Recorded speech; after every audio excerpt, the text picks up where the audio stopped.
On ESPN, and we're inside legendary North Perry Stadium, the campus of Bowling Green State University today, as Joe Moorhead brings his Akron Zips into tangle with Scott Leffler and the Bowling Green Falcons. So great to see you, everybody. Delighted you're here. Come to the right place. Michael Regai, my partner, the hard-hitting safety, Marcus Ray. Should be a good one this afternoon. And defensively, you got to keep your eyes closely attached. We'll start with Akron. Now, this is a football team that defensively in opening quarters, Marcus, has a way of keeping themselves with big defensive plays in games. They stop the run well. They don't give up very many big plays. They're getting more pressure on the quarterback. And in opening quarters, as you see, opponent points 14. Their problem isn't how they start, it's how they finish. But they've got Fish and McCoy at linebacker, and C.J. Nunnally, he'll get after you as well. Now, for the Bowling Green Falcons, big-time road win last week against the Buffalo Bulls. How did they do it? Marcus, defensively, they created 5 turnovers that put points on the board for them to give them an opportunity for the W, which they put in the win column. As you see, they're right there at top of the nation to create turnovers. They had 2 pick sixes. They lined up and zone blitzing from all over the place. They did well stopping the run, but when you create 5 turnovers, 4 interceptions, and 2 of them go back, you're pretty good.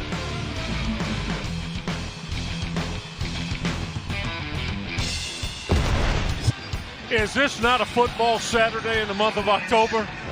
yeah, it is. A temperature about 55 degrees, maybe, I don't know. We do have a little bit of a rain coming down, very light.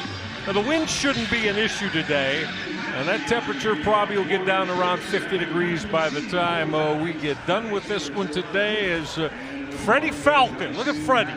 He's ready to go. Yeah, Freddie's ready to watch some good football today. Yeah, he is. Akron won the toss. They deferred, so it's Bowling Green that'll get their hands on the football first. Welcome to it, everybody. Game on in North Perry Stadium.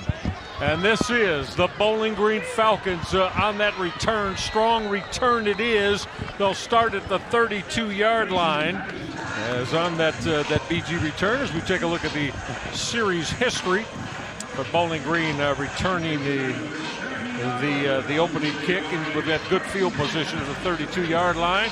Starting quarterback today, Marcus, we think we might see both for now, the time being. It's Connor Bazelak. Bazelak, this will be his 6th start of the year, had a leg injury and a hand injury, but he's getting the call today for head coach Scott Leffler. And he's going to put it up right away. He'll check down. And he'll find his very talented running back. That's Teron Keith. Teron Keith currently running at number 2 in the running back slot behind Terrion Stewart. So there's the numbers, Marcus. Yeah, he didn't play last week, and that was a game-time decision. Had a lot to do with the system and the weather, and you mentioned the injuries, but he's a big kid. He has a strong arm. He understands the system. That's why they came out with that play action on the first play. On 2nd and 3, that's a strong hit from that Akron linebacking core from Antavius Fish.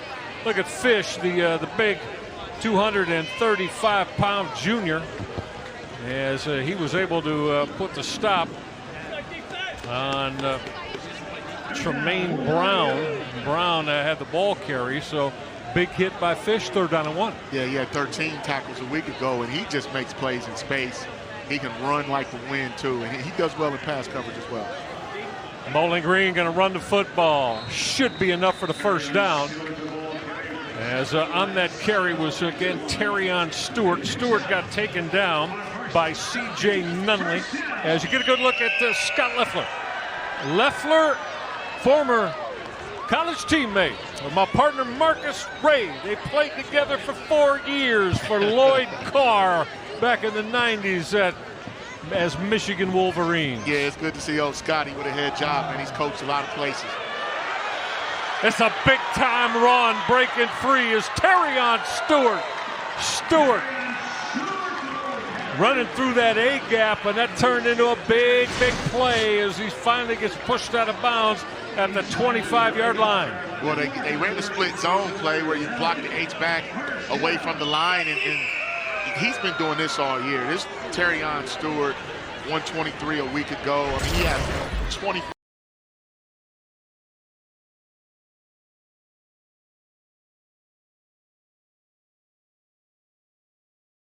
+5 runs over 10 yards or more. Now off that play action, Connor Bazelak got to keep the football, and Bazelak got put to the ground. Now Bazelak probably not the most effective runner of the quarterbacks that Scott Loeffler has used this year. There's Bazelak, Camden Orth have been the two. We might see them both today. Yeah, Connor's more your drop back play action guy. And when they put Camden in there, they get into a little bit more triple option, wildcat kind of single wing offense. All right, this is 2nd down and 8. Bowling Green's on the move, approaching the red zone. Going to go to that inside counter. Didn't really fool the Akron Zips front 7 defensively, as that was Harold Fannin. Fannin is a terrific tight end. Wears number 44, the sophomore out of that powerhouse McKinley High School in Canton. Yeah, Northeast Ohio has great football, and I tell you, man, he's a weapon. You see Coach Moorhead in his 2nd season, man. We had a great call with him this week. Oh, he was fired up. We'll tell you a lot about our conversation with Joe Moorhead. All right, this is 3rd down and 4 now to make for Bowling Green. 5 wide receivers with the empty look. Orth will trigger the out. Well, he was trying to go to Jalen Embry, and Bazelak wasn't able to hit that throw. So now decision time for Scott Loeffler. Marcus, 4th and 4. This would be, I don't know, about a 42-yard field goal attempt, but Scott Loeffler's keeping the offense on the football field. Yeah, I think you go for it here. They haven't had a ton of success. Allen, Anaya kicking the football this year. You got to consider the weather. They have a good drive, and if they get stopped, they still get good field position for the defense. Movement up front. Bowling Green's offensive line think that that's Akron encroachment that is going to give them the 1st down. Yeah, that's going to be a tough call. I mean, got a little movement up front. You always got to be aware for the defense. Number 40 entering the neutral zone, causing a false start. That 5-yard penalty results in a 1st down. So that's Brian McCoy. That's a linebacker. And he stood right in that A gap and they drew him offside. See, the defensive linemen, they were expecting a hard count. And that's just a costly penalty for Akron. It's lights out as they've been playing all season in the 1st quarter. That'll give Bowling Green the 1st down. As you just heard from our game referee today, Jeremy Valentine. And look at the Akron defense come up off the edge and put that hit on Terrion Stewart.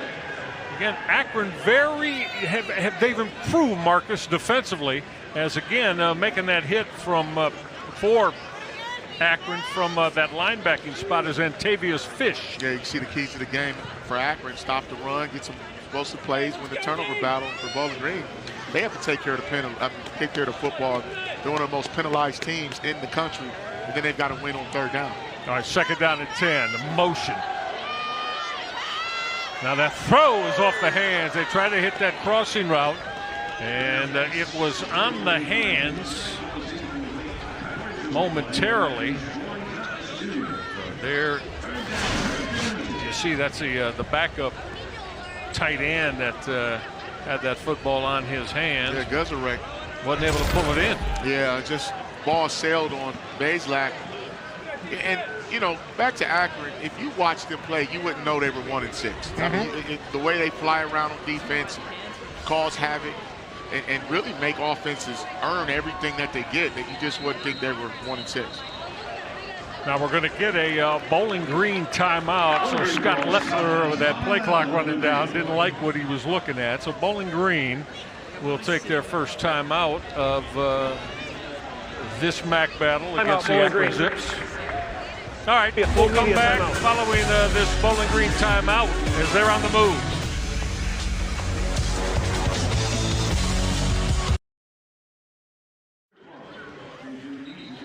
Bowling Green on the move with their 1st possession of this football game. Michael Rega, Marcus Ray. Partner, who do you have with a couple from each squad that could make a major impact today? You know what? It's hard to just pick one, but when you look at offensively, Lingard is the guy at running back. Nunnally on defense has 5 sacks.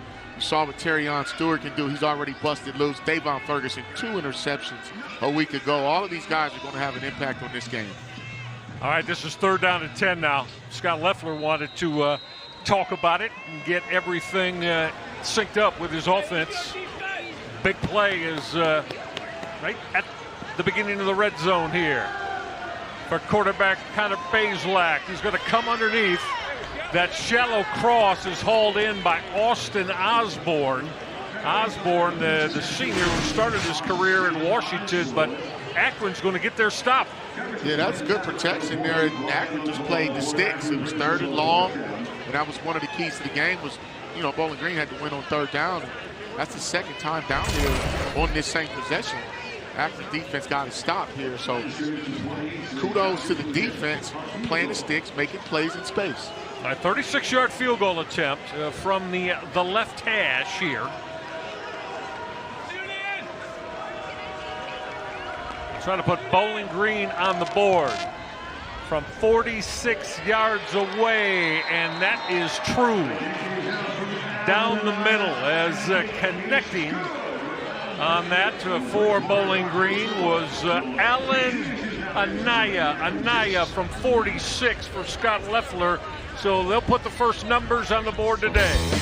Bowling Green's field goal gives them the first quarter lead when we come back.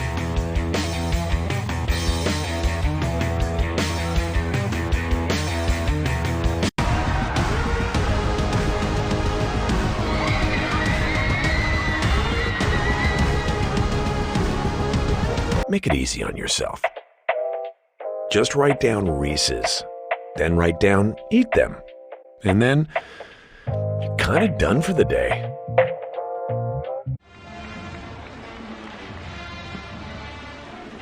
Bowling Green on the board first with the field goal that gives them this 3-0 advantage. Rain coming down a little bit as the temperature sinks around 50 degrees. Great to have you along here. And that man right there, folks, is a winner, has been a winner in his head coaching career, whether it's at Fordham, whether it's at Mississippi State.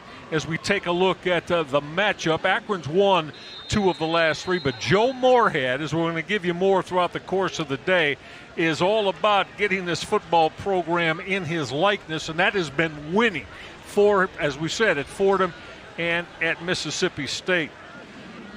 He gave us it's about preparation, effort, and execution as our mantra to success. Now that boot is a live football. It's going to come up short, and from the 23-yard line, it's going to get decent operating position too. The Akron Zips as on that return, as we said, from one of the up men, that was Catrell White. And we take a look here now. The quarterback today for the Akron Zips is going to be Jeff Undercuffler. He's a 5th-year senior. Young man started his college career at Albany last week. In that loss, threw a touchdown and hit 62% of his throws. So Undercuffler. And on that first snap, he'll stay on the ground with Lorenzo Lingard. Lingard has been their hard-running #1 running back on this football team. Yeah, he catches the ball out of the backfield, too. 19 grabs for 195 yards and touchdown.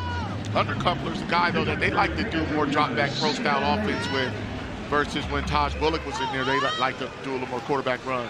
Undercuffler's first throw of the afternoon, that wheel route, he's got Lingard. Lingard might have housed that if not for the outstanding tackle that came from Joseph Sipp, that will linebacker of Bowling Green. Yeah, they caught Bowling Green in man-to-man coverage, and now all the receivers took off to the right. Now it was a one-on-one wheel route. Good throw and catch by Akron. Lingard trying to get to the edge. Not going to get there. Maybe got a couple. As Bowling Green in their all brown uniform look today. Got after that. Now there's a good look at Lorenzo Lingard, as we said. Started his career, Marcus, at the University of Florida as a Florida Gator. But has had a solid season here. Came into today averaging just close to 5 yards a carry. Play action, And that out route is hauled in as Jeff Undercuffler has hit a couple of throws. That's Daniel George who made the grab. Started his career at Penn State, the young man from Baltimore, Maryland.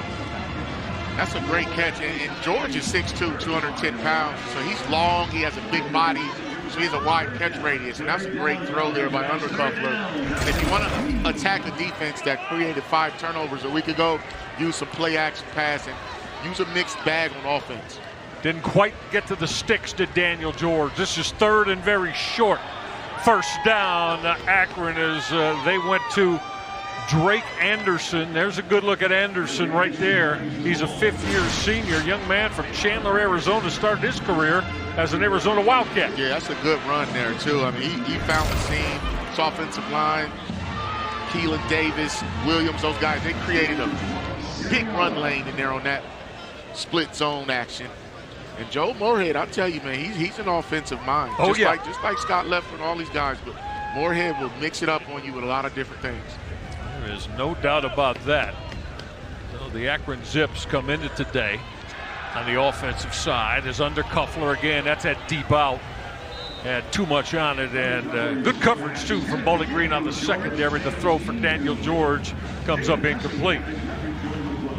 I like how Akron is testing this defense with different plays, play action. You saw wheel route to the running back out of the backfield, will split zone. I mean, when they come out on these first drives, most of these plays, Mike, are scripted. And then after the first 15 or 12 plays or so, then they'll see exactly what the other team's trying to do. Lorenzo Lingard, who wears number 27, is the running back. He's offset to the left of Jeff Undercuffler. Well, Undercuffler tried to throw that quick out to Alex Adams, and that football just sailed on him. Now this is going to bring up 3rd down and long for Akron. Yeah, they had a little zone read bubble action going on, and that ball just completely sailed out of bounds. Probably was the best thing, because if he caught that, Adams, he would have probably lost some yards anyways. Now, what Joe Moorhead told us, you need a little bit of everything. He said, we need to have more talent, get the culture right. Me and my coaches also are a large part of that. As you said, these are the positive ingredients that are needed for programs if you want to change the results. Yeah, he talks about body language, competitiveness, response to adversity, and most of all, finishing. Pressure coming. Undercuffler in trouble. Put it up in the end zone.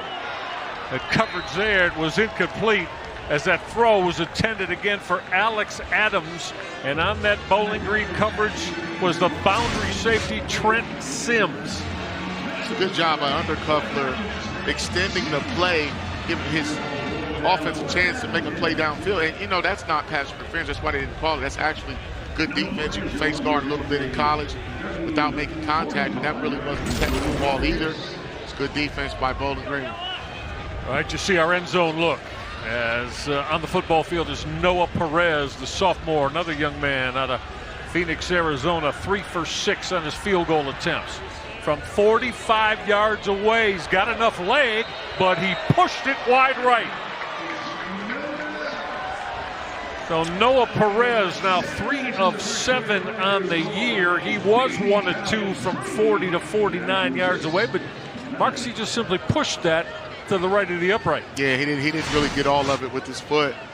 As you see, that hold was just a little off to the timing, and you see his quick bobble, and it just went right. As you said, he pushed it. And the wind here it's not as bad, but I think the rain is affecting how that ball is sailing too. So you see it in the kicking game as well as some of these passes. So the Bowling Green offense back on the football field. Stay on the ground as that quick run comes from Odu Hilaire. Check that. It was Terrion Stewart. Maybe they lined Hilaire up in that backfield once in a while, but yeah, you're right. Terrion Stewart. Yeah, he's a downhill guy. I mean, he completely gashed Georgia Tech, Buffalo. And I think in these conditions, Bowling Green wants to run the ball first. They only passed it 16 times a week ago. So Stewart got 9, second consecutive carry. He's going to bust it to the outside now. Stewart still alive, but is going to take that carry for negative yardage as that Akron hit again came from Antavius Fish. We've already called Fish 4 times here on 2 defensive looks for Akron. Round the football a lot, Marcus. Yeah, we're going to call his name a lot more, too. That's a good football play. You see the individual effort by Stewart, but Fish and McCoy are 2 of the finer linebackers in the Mid-American Conference. All right, Terrion Stewart, this is 3rd down and less than a yard. On that quarterback keep, and Akron's D will have none of that.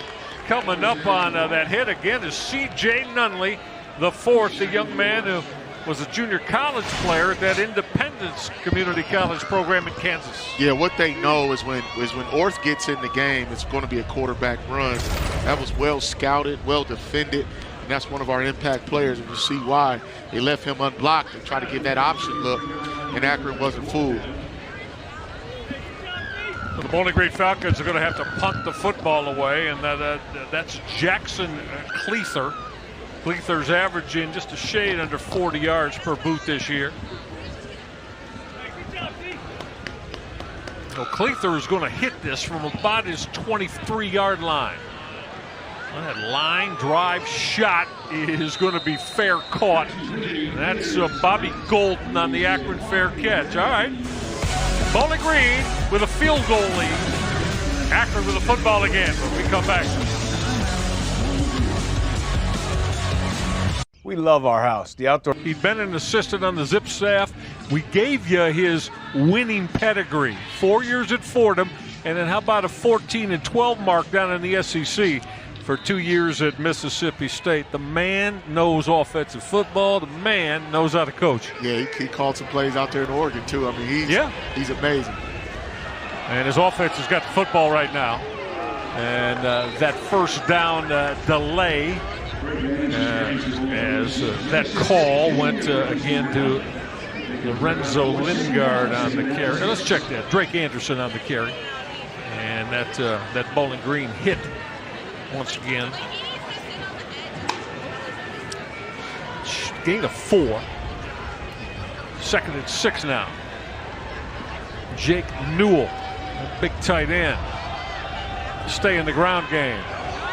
Well, Drake Anderson is 200-pound senior, running the football hard, so he's picked up close to 9 yards on a couple of his carries. Marcus going to break up 3rd and short. Yeah, they're trying to run a little misdirection in the backfield.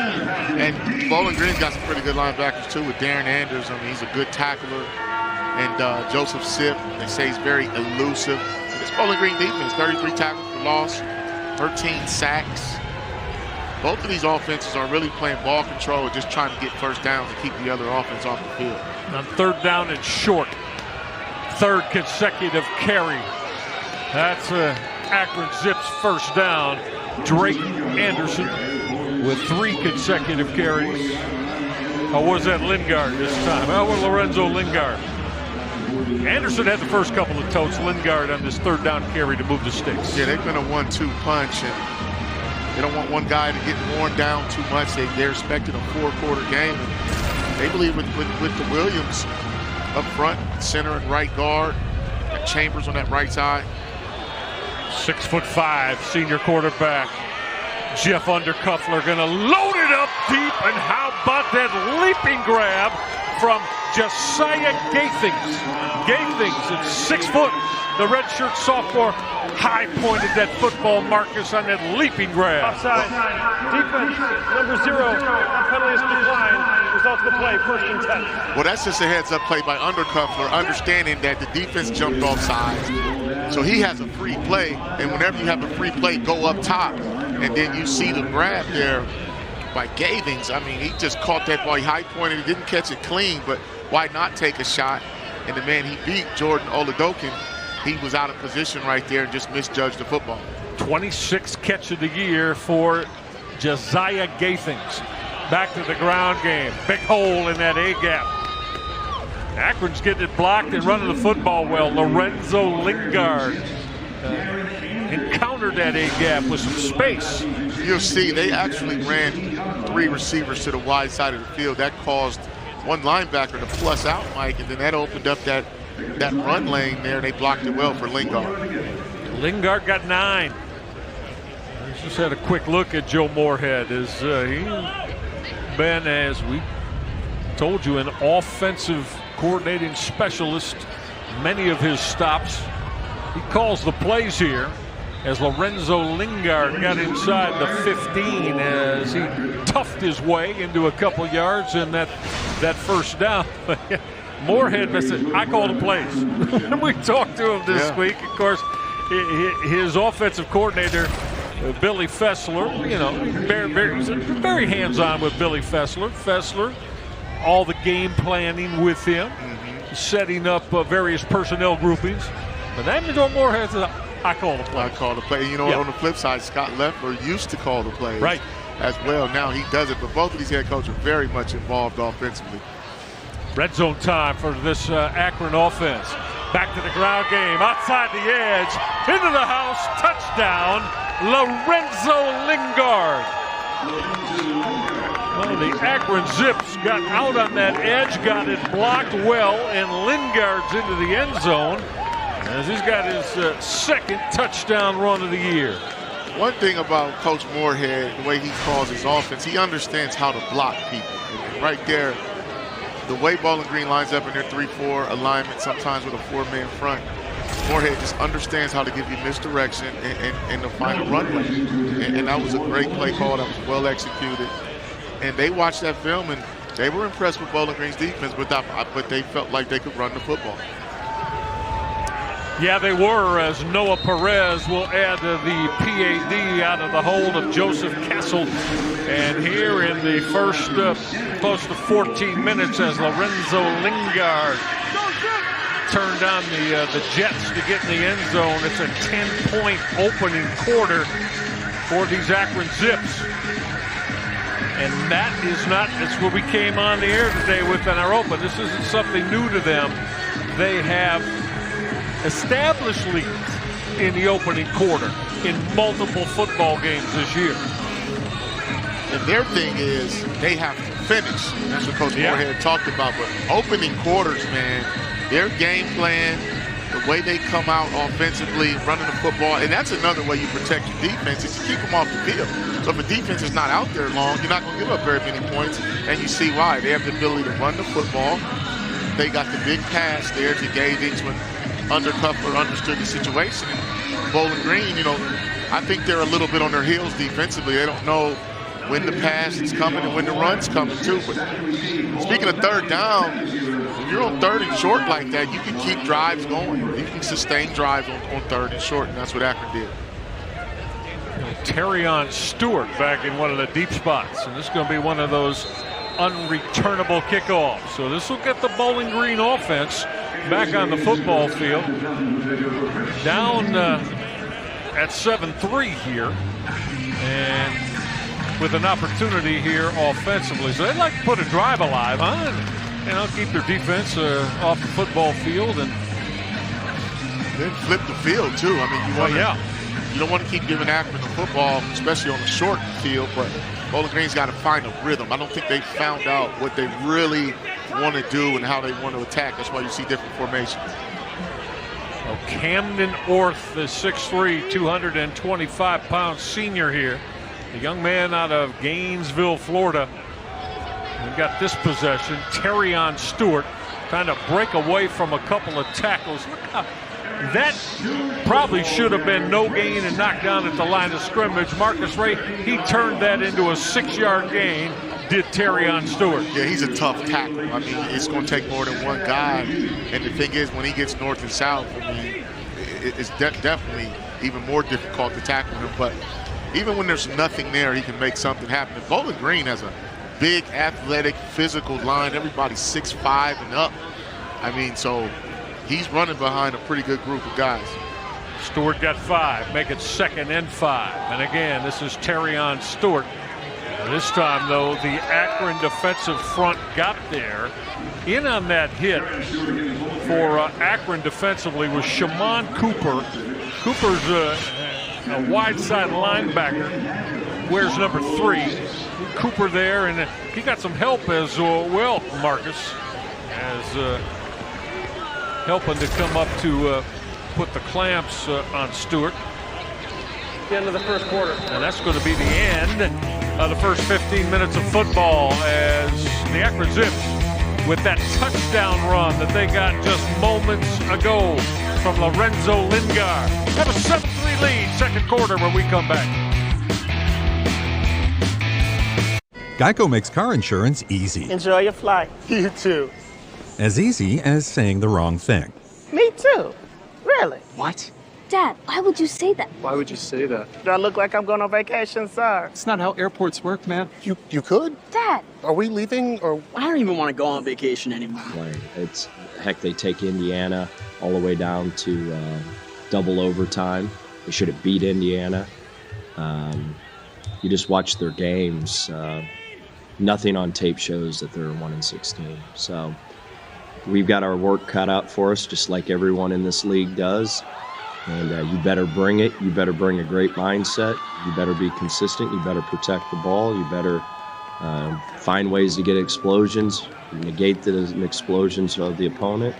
If not, you're going to get your tail kicked in. So, in my opinion, this is a like game. It's an even game, in my opinion. Scott Loeffler, head coach of the Bowling Green Falcons, not what he had in mind with that first down snap to his quarterback Camden North. Lost the football. C.J. Nunley all over it, and Bowling Green has got to punt the football away. And look at this outstanding bomb that Jackson Cleffler has just hit. It'll be down at the 13-yard line, but Cleffler hit a monster of a boot to help out that Bowling Green offense. That was a 3-and-out for head coach Scott Loeffler. Yeah, Jackson Cleffler is a true freshman, too, with that boot. Young man out of Tip City, Ohio. But that's one way to try to get back into it, man, is to flip the field. You know, the conditions are not favorable, and they just mismanaged the football. And that last drive showed that they just can't get into a rhythm. And in a one-score game like this, just play defense, protect the football. Punting is better than turning it over. Well, Cleffler, burying that howitzer of a punt, has turned over field position as Akron will run the football on that first down call with Drake Anderson. You know, we mentioned the close calls with Joe Moorhead and his squad. One possession games that, of course, under Moorhead have not gone the way they've wanted. They've been L's, but I mean, come on, that's 8 one-possession football games. Yeah, if you could just get half of them, and your record is all the way different. And remember, I was trying to tell them, like in this conference, especially guys that take over new programs, Mike, hey, Chris Creighton went through it. Chuck Martin went through those those one-score losses as well. Yeah, checking down there and connecting on that throw to running back Drake Anderson. Again, was Jeff Undercuffler. So Undercuffler found Anderson as he checked out of the backfield, and it's going to bring up third down and short. And that's what Bowling Green wants you to do, is check the ball down. Obviously, you know, when the ball goes up, it's anybody's ball on those deep balls. But Akron, that's part of their game management, ball control, is to check it down to the backs and don't force it. On third down and run and one, I don't know. It depends on the spot. And they're going to say that indeed Lorenzo Lingard, the 205-pound fifth-year senior who put the touchdown on the board, got there, lowering those pads, Marcus Ray. First down, Akron. Yeah, he kept his legs moving, though. They got a favorable spot. Looked like his knee hit just a little bit early. But nevertheless, first down for Akron. That's what they want to do, is chew clock, keep Bowling Green off the field. Even if they don't get scored, they will at least want 2-3 first downs to get their defense some air. They're doing a solid job offensively off that play fake. That throw got picked off.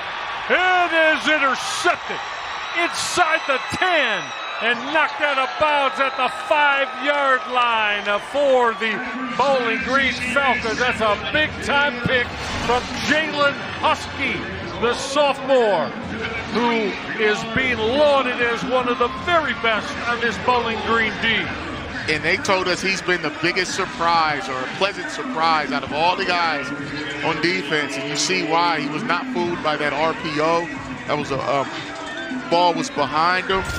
Under Cleffler would love to have that one back. But Jalen Husky will make you pay. As you see, 10 interceptions, Bowling Green right now, NCAA team leaders behind some pretty good football teams too. So Bowling Green's right there, and that's why they always have a chance to win. They have a defense that will turn that ball over. Tied for 4th in the country. This is Terrion Stewart.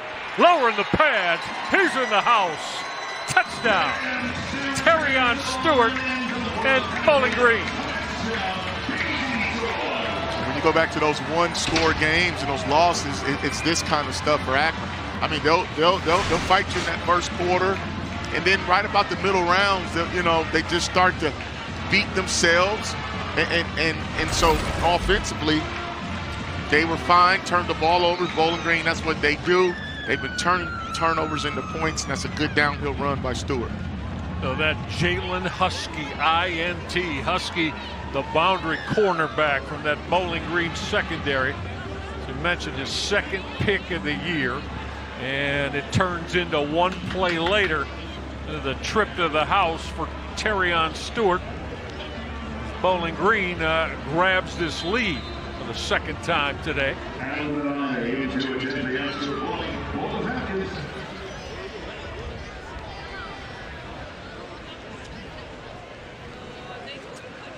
For that Bowling Green PAT. Allen Anaya, he will connect on that. Oh, how big is it when you come up with a defensive play that ultimately puts points on the board. Jalen Husky just gave Bowling Green that. At Bowling Green State University, we are a public university for the public good. A nationally ranked research university, we create public good through our graduates who lead and our collective pursuit of impact in Ohio and beyond. Founded in the Midwest, we never shy away from hard work.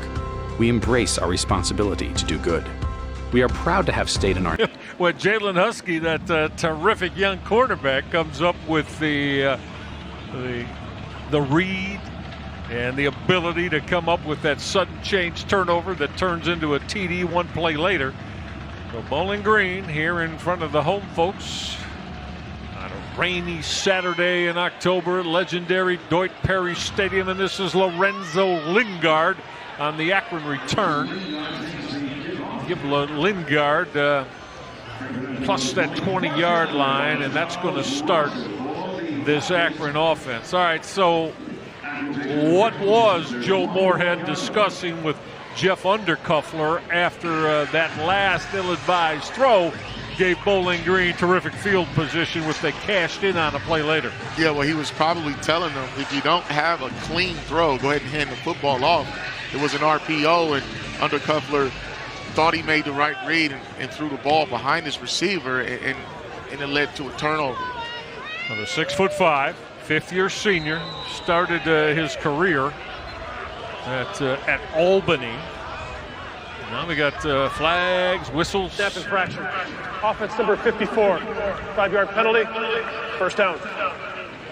It's our game referee today, man with the white hat, Jeremy Valentine, telling us that Tyler Williams, the center, with the infraction. Yeah, he moved the ball prematurely. If you're going to snap it, but you can't lift it up and put it down. You don't see very many false starts on offensive centers. 3 wide receivers, Daniel George, Bobby Golden, who's in motion, and Josiah Gathings to start this Akron drive. Out of that RPO, they're going to run the football again with Lorenzo Lingard. Lingard, the Akron touchdown maker today, touched the rock a whole lot here for this Akron offense in the first half. Yeah, and you'll see they're really trying to split that defensive line, blocking one way with the left side, right side kicking out. But going back to Billy Fessler, who played for Moorhead at Penn State. Right. So they know each other extremely well. They felt like they needed to be efficient in the run game and protect the football and get some red zone touchdowns. That was the goal here. Yeah, absolutely, with Billy Fessler. On that short crossing route, they put it in the hands of T.J. Banks. I'm just going to mention Banks as someone that we know that Joe Moorhead and his OC, Billy Fessler, want to get the football to. They got him on that shallow cross and gave him an opportunity to at least get a touch here and get some yardage offensively. He had a transfer from West Virginia. He's 6'5", 245. Time out on the field. Please reset the game clock to 11 minutes and 26 seconds. 11:26, please. Bowling Green injury. Timeout. We'll get back to Dwight Perry in a moment. This is being independent. Together. Walgreens.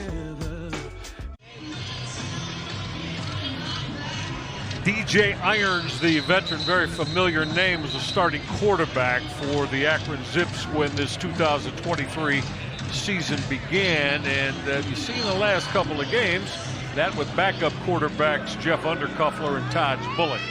Yeah, Irons' presence definitely has been missed, especially in the quarterback run game. Irons, when he went out, 88 completions out of 133, so he was complete 66% of his passes. He had ran for 200 yards. I mean, he had a very, very big impact on this offense. All right, 3rd down and 5 here. Motion from that big tight end, TJ Banks, from one side of the formation to the other. 3rd and 5 for Jeff Undercuffler. Wants to put it up. Now got to get out of that pocket. He's in trouble. Sack time. Bowling Green is coming up to make that hit for the Bowling Green Falcons.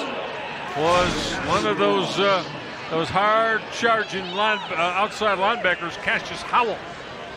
Yeah, he did a fine job defeating the right tackle. We're playing left tackle, Chambers, on that play. You can't hold the ball forever if you're Undercuffler. I know it was 3rd down. He's looking for his guys downfield, but you got to get rid of that football. You're not going to have all day to throw it. 3.5 sacks on the year now for 235-pound sophomore Cassius Howell. Trying to hang that kick high again for the Akron Zips. And getting that good tail drag is Dante Jackson, the punter. And Akron's going to put it down at the 35-yard line. All right, last possession for Akron turned into that. The big INT. The ball was touched first by a member of the kicking team at the 44-yard line. It'll be 1st and 10 Bowling Green at the 44. That's Jalen Husky, man. He's a pretty good cornerback. He's a heads-up guy, too, man. And, you know, those are the kind of plays that really change momentums in ball games and give your offense some confidence.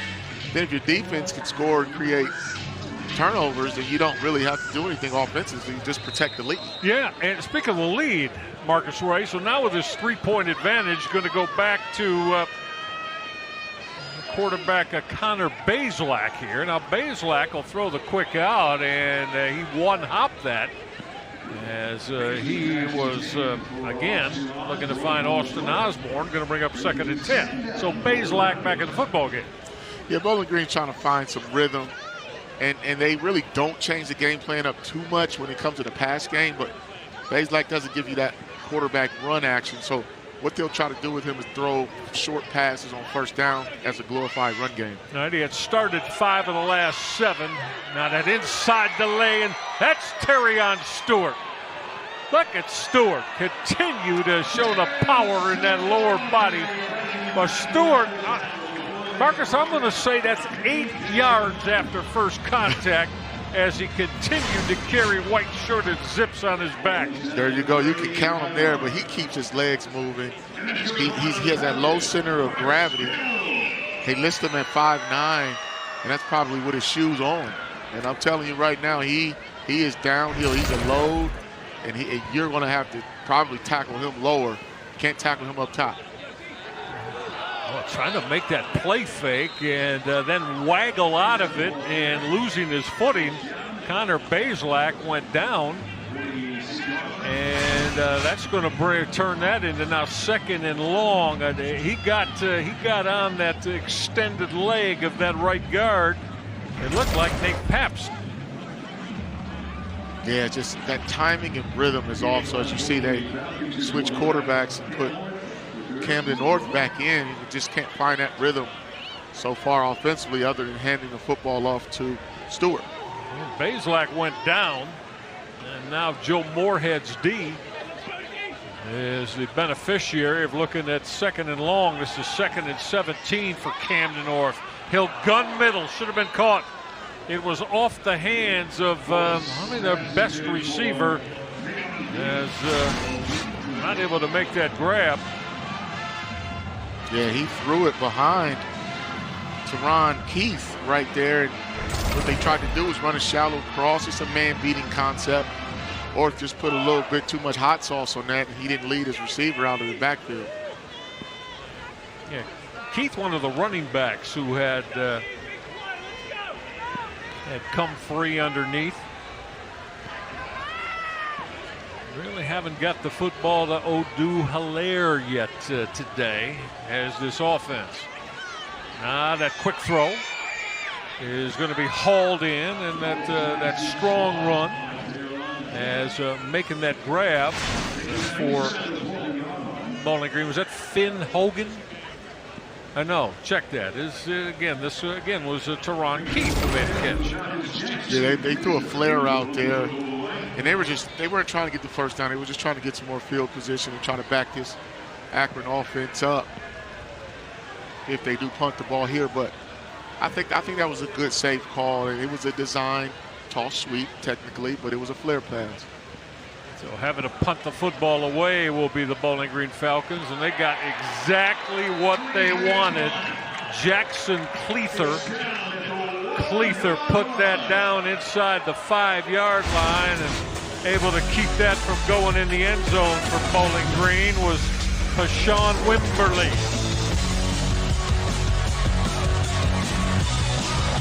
Geico makes car insurance. Or the family comes to town. Get holiday ready with savings at the Home Depot.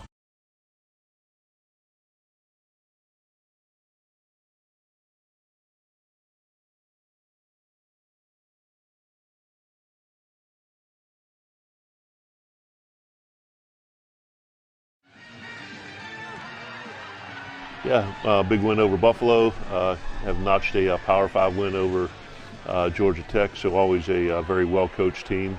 A lot of physicality and athleticism on both sides of the ball, and having been to Deutsch Perry in our first run here, know it's a very challenging place to play. And like every MAC game, I mean, you look at Toledo and Ball State from this week. Toledo heavy favorite going into it, 13-6 game. So the parity of the MAC is something that makes this conference very unique and special. And as Joe Moorhead discusses the parity and having to compete hard every week, he's going to load it up out of his end zone. Defense number 16. Daniel George made that grab. Result of the play is a first down. On the throw outside the numbers, Marcus Ray, and it'll hold because that flag went on Bowling Green for jumping off sides. That's one way to get out of the hole. Hard count, get a free play, go up top, and it may go your way. And that's another bomb downfield to Daniel George. That got them out of the shadows of their own goal line, this Akron offense. Jeff Undercuffler continues as the quarterback for head coach Joe Moorhead. Lorenzo Lingard is running back. That'll be a pass on that backhanded flip. That'll go in the books as a completed pass to Lorenzo Lingard. It'll also be for a -2 on that 2-yard loss. But Bowling Green had pressure on Undercuffler. Yeah, you can't fool Anthony Hawkins. He's a big-time player out of Mansfield, Ohio. He's a run stopper, too. He plugs that middle. That was a great job of reading that delayed shovel pass screen, if you will. All of that, right? Second down at 12. That was Adrian Wilson, an outside linebacker who came up with a hit. So officially we'll call it 2nd and 11 here. 6:30 left in the second quarter with Bowling Green on top at 10-7. Undercuffler's throw came up on a short hop as he was trying to hit Daniel George. Going to bring up a third down now for Akron to keep this drive alive. Yeah, that's pretty good protection there by Akron. That's a long throw, and that ball sailed on him. And it's really hard to get an offensive rhythm when you're on 3rd and 2 sticks. I think Akron needs, it's still a 1-score game. I think Akron needs to try to run the football a little bit more, go back to Lingard, maybe get back to some play action. But if you have incomplete passes like this on 1st down or 2nd down, makes it hard to convert. Yep, on 3rd and 11, the big play so far has come up from the outstanding corner, Jalen Husky, who had his second Bowling Green interception in the last 2 football games, and that throw almost got picked off. Just brought the young man up, didn't that, partner? Hey, he's a ball hawk, isn't he? You gotta stay away from 22, man. He is a beast out here. Just a honey badger type guy. And just to be clear, Jalen Husky has 4 interceptions on the year. Right. That was his 4th. He had 4 so far this season. 1 last week, 1 today, and almost had another. Weeks. Exactly right. 2 in back-to-back games, 4 total on the year now. There you go. For Jalen Husky. We know he's a ball hawk, as Akron's got to punt the football away. They give it back. They came after it. I might have got a piece of that. Might have got a piece. Is flying off that right edge for the Bowling Green Falcons again. And second time we've called him, Pashawn Wimberly. Wimberly might have got a piece. Bowling Green football when we come back.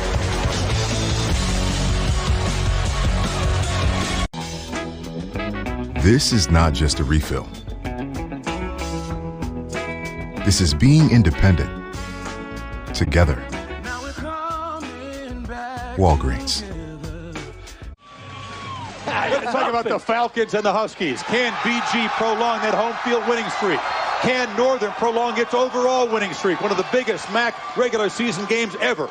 Kirk Herbstreit. Well, I look forward to seeing these players. Michael Turner's had such a great career. Looking forward to seeing him. But I think the difference in this game is revenge for Bowling Green and Josh Harris's ability to make the play on the run and throw. I like Bowling Green to win it. Frida, former Husky head coach, is going with Frida the Falcon. Look at the gloves. Look at the and the gloves. It's unanimous. We thank you for joining us from Corso, huh? 2 decades ago, as Bowling Green, as the legendary Lee Corso put on the Falcon headgear here. As Bowling Green and Northern Illinois went after one another. That first down carry, again, for the Bowling Green Falcons from Terrion Stewart.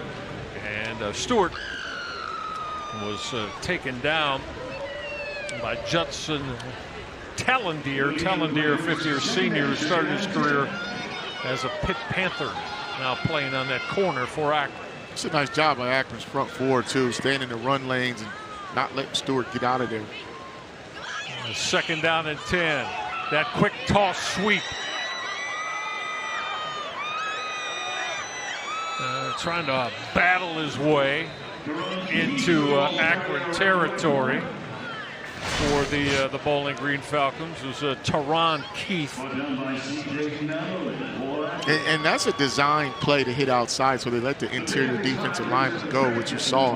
So they can get those linemen up to the linebackers. And Keith, man, he's a speedster. He had a touchdown called back, I believe, a week ago or so. But if he gets going, man, he will take the top off the defense from the backfield. Yeah, Scott Leffler told us he's currently using Keith more as the backup tailback to Terrion Stewart.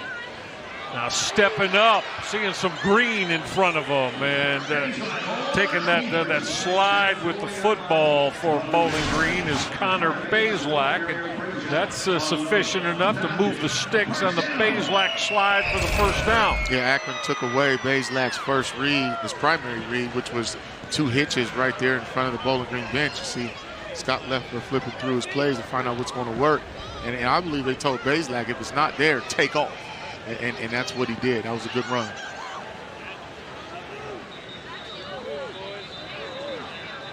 So now we got a lot of whistles as we approach the 4-minute mark.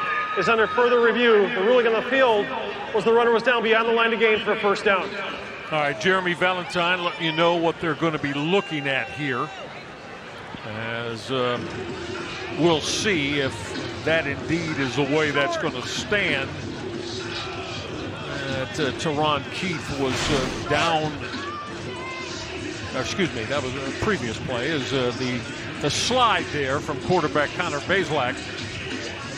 looks like they got the spot right. Let's see when right there where the knee goes down just before the line. And Marcus, in college football, it's where the slide starts. There you go. Right? It's where not where it ends up there. So it ended up at the 39-yard line, but it started at about the 41. Yeah, I think it right at the marker actually is. That's where they had to get to the 41. And looks like he started to surrender himself right there at the 41-yard line. That's where the ball should be spotted. Scott Leffler and Bowling Green trying to add to their 3-point lead. And there you see that right there. There, right there is where the slide begins, huh? So yeah. 41? I would say right at the 41, right here, where he's going down, right there. Yep.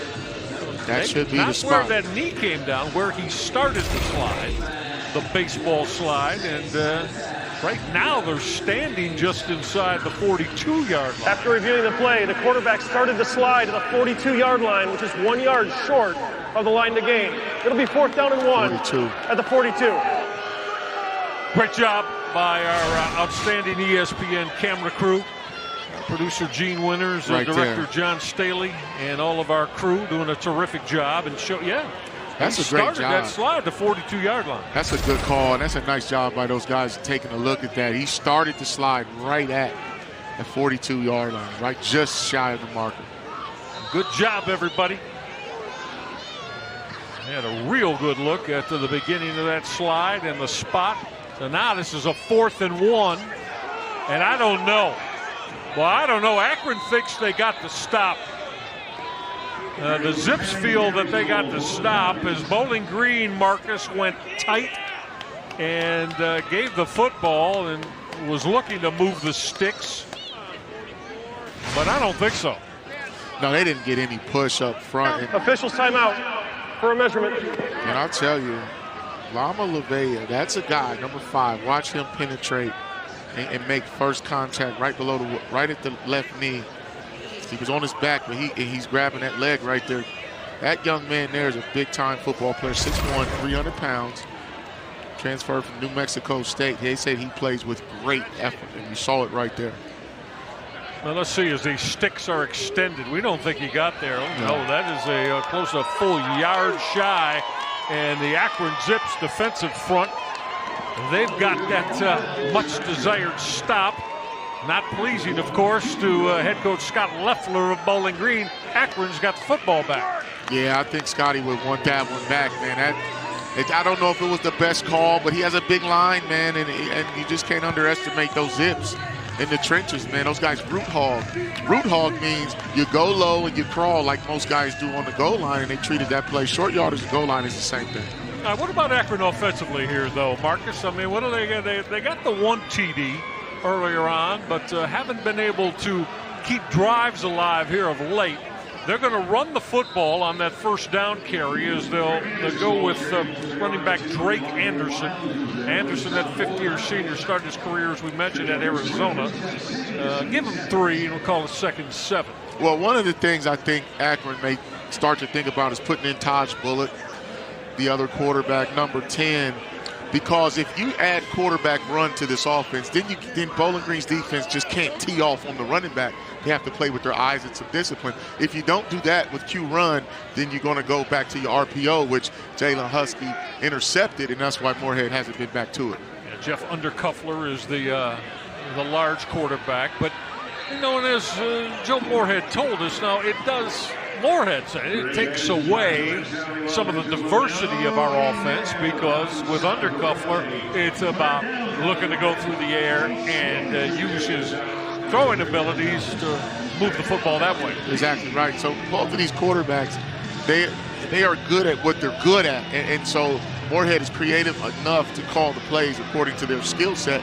But I just think if Akron can't legitimately line up and run the ball against Bowling Green, now they're going to be in these situations on 3rd and long trying to force the ball down the field. 3rd and 7, the line to make is at the 49 in Bowling Green territory. Undercuffler under duress, and that throw is going to be ruled incomplete as Drake Anderson had it momentarily, but didn't get it put away, didn't get it secured.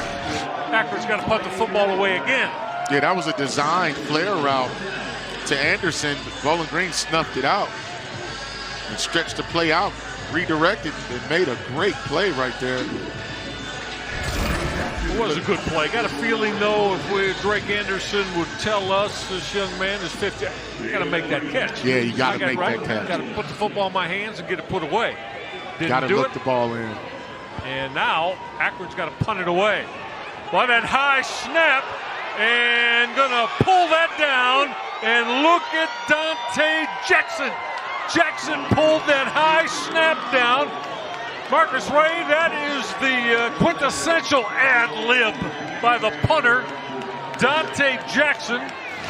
The young man from Chico, California, from Oregon State, another transfer. He pulled it down and said, I got a lot of green in front of me. That was a heads-up play, man. You just can't draw it up any better. I mean, if he punts that football, it gets blocked. As you see, look at the rush, poor snap. And then, you know what? Maybe they should put Jackson in the backfield. Let him get a couple touches. He'll get you a first down. Nobody home on that far side of the football field on that Bowling Green punt cover squad. Now this is Lorenzo Lingard on that first down carry. Got a flag thrown behind the offense, and that's going to come back. Offense number 74, 10-yard penalty, first down. Ronan Chambers, the big junior right tackle, got hit with a flag. And you'll see it right to the left of the screen. Got a fistful of jersey with that left hand right there. They're going to call that every time.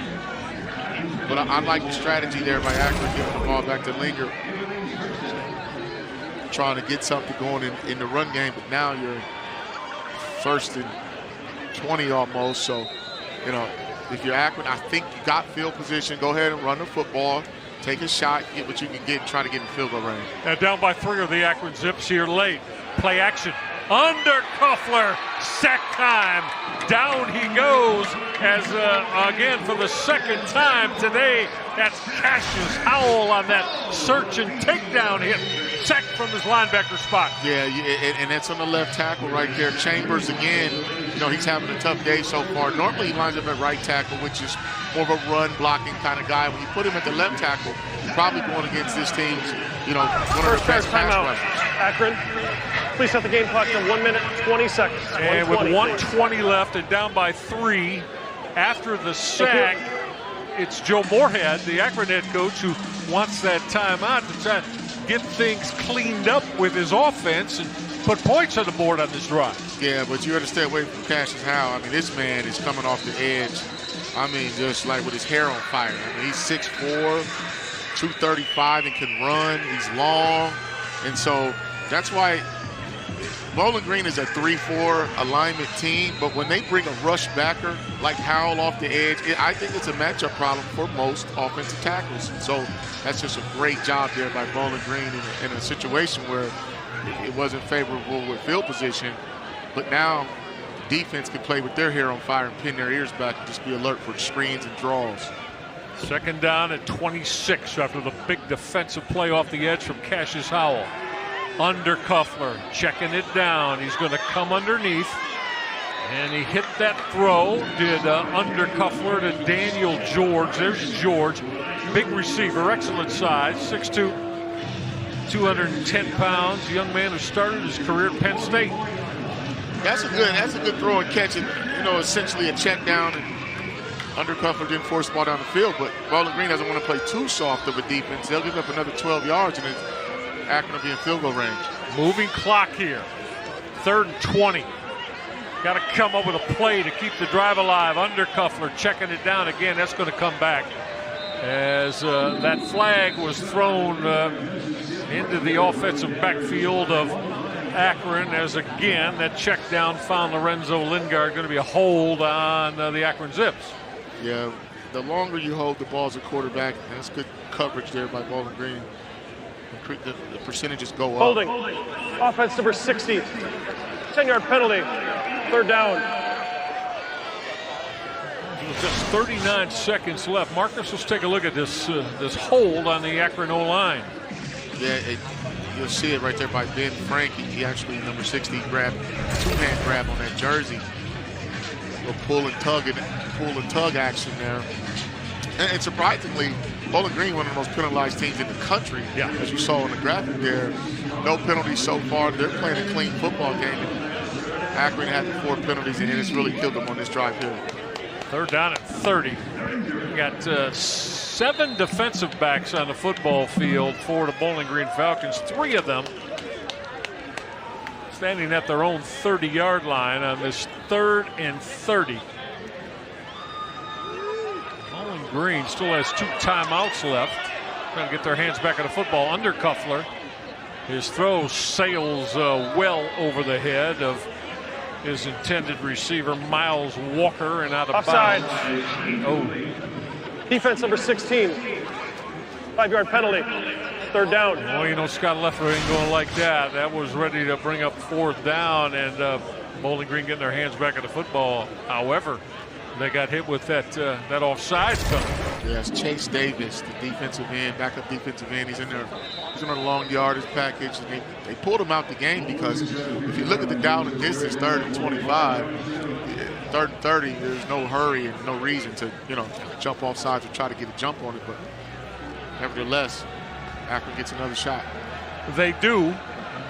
3rd down at 25. Again, that line to make is inside the 25 of Bowling Green. Under Kuffler, and football's out. Bowling Green's picked it up, got it in their hands. You talk about sudden change. Dantes Brown, there's a big fella. He came up with that football, picked it up like he was a running back, Marcus Ray. And I'm going to tell you what, the young man out of Fremont Ross High School looked like Charles Woodson on that play. That's the home of Woodson, too, the great Robbie Lionel. But I tell you, at this point, if I'm Akron, I don't even try to throw the ball there. Just I'm looking at the situation, 10 seconds on the clock left. But just the 3-man rush, when they drop 8, take all your routes away, probably should run a screen or draw there. Good effort saving a touchdown. But Dantes Brown, 6'3", 300 pounds, young man out of Fremont Ross, the little giant. Yeah. Great call on you, Charles Woodson, too. Fremont Ross legend. Oh, yeah, Charles would like that one, bro. He's probably going to tweet Dantes after that play. That was big fellas don't get the ball very often. When they do, buddy, they try to get out of there. But that's another staple of, Steve Morrison. Those guys on defense, Sammy, Watson. I mean, those guys, when we talked to them, man, they were proud of those turnovers and they wanted to clean up a few things, tackling and communication. But when you have a defense that's turning the ball over, taking the ball away from people, man, it just makes your life easy on offense.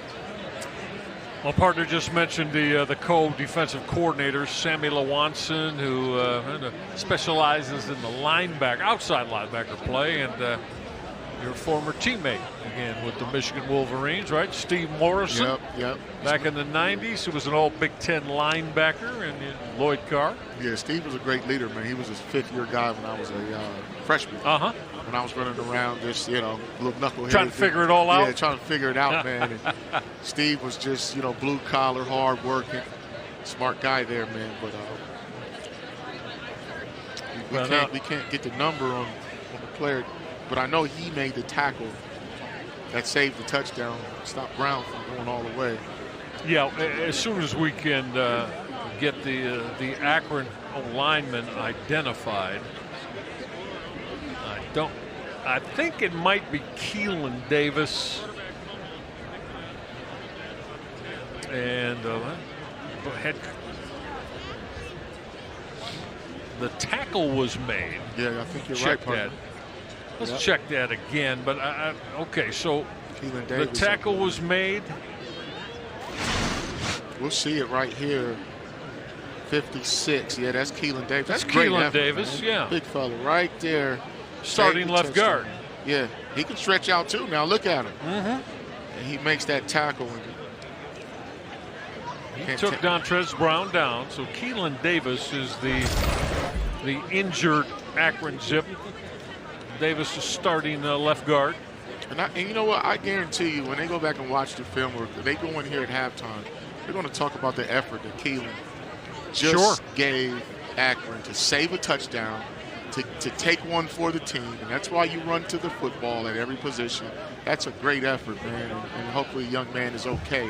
But that was a great effort of saving the touchdown after a turnover that was clearly headed to the end zone. A sudden change turnover as you look at both head coaches. Joe Moorhead on the left of your screen for Akron. Of course, it's got Leffler. Leffler heading back to the sideline. So we're not going to take a look at it again as Keelan Davis is going to get on the cart, and looks like to be a left hand, left wrist injury. And as soon as we get some information on it, we'll give you more. Now, Marcus Ray, sudden change turnovers. If you're Scott Leffler, 10 seconds left. One snap, one play. You got a couple of timeouts left if you want. But the thinking is one play, get the field goal unit on, or are you thinking Leffler may take a shot for the end zone right here? Oh, I think on the 15-yard line, I think you dial up something to get into the end zone, man. And you see these receivers in tight formation. So what could happen is they can run that corner route by the inside receiver. He'll take it to the back of the corner of the end zone. That's a big red zone route. It's a man beater too, and a zone beater. Now let's see. Connor Bazelak from the 15. Clock moving. Firing end zone. It was broken up. Two receivers right there in the route at the back of the end zone. It looked like Adu Hilaire had his hands on it. Yep, Hilaire wasn't able to haul it in.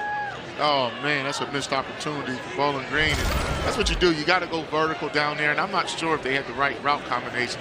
Two guys in the same spot. Hilaire's got to bring that in. He has sure hands. I mean, this man has caught passes in 40-plus games and record-breaking, receivers. So it's just uncharacteristic, missed opportunity. But take the shot, kick the field. That's going to be a 32-yard field goal from the left hash from Alan Anaya. Got a lot of leg, and Anaya will put 3 more on the board. But wait a minute now. Wait a minute. We got whistles. We're going to have to hear from our white hat game referee, Jeremy Valentine. If that's on Akron, I don't think Scott Leffler was going to take that off the board. And Bowling Green illegal started to formation. leave the field. Defense number 8. He lined up over the long snapper. That penalty is declined. Field goal is good. That's the end of the first half. Alan Anaya put 3 on the board for the Bowling Green Falcons. They up their lead to 13-7. Good one going on here. Lorenzo Lingard to the house for Akron. 13-7 Bowling Green. We'll start our halftime roll for you out of Deutsche Perry Stadium. That's next.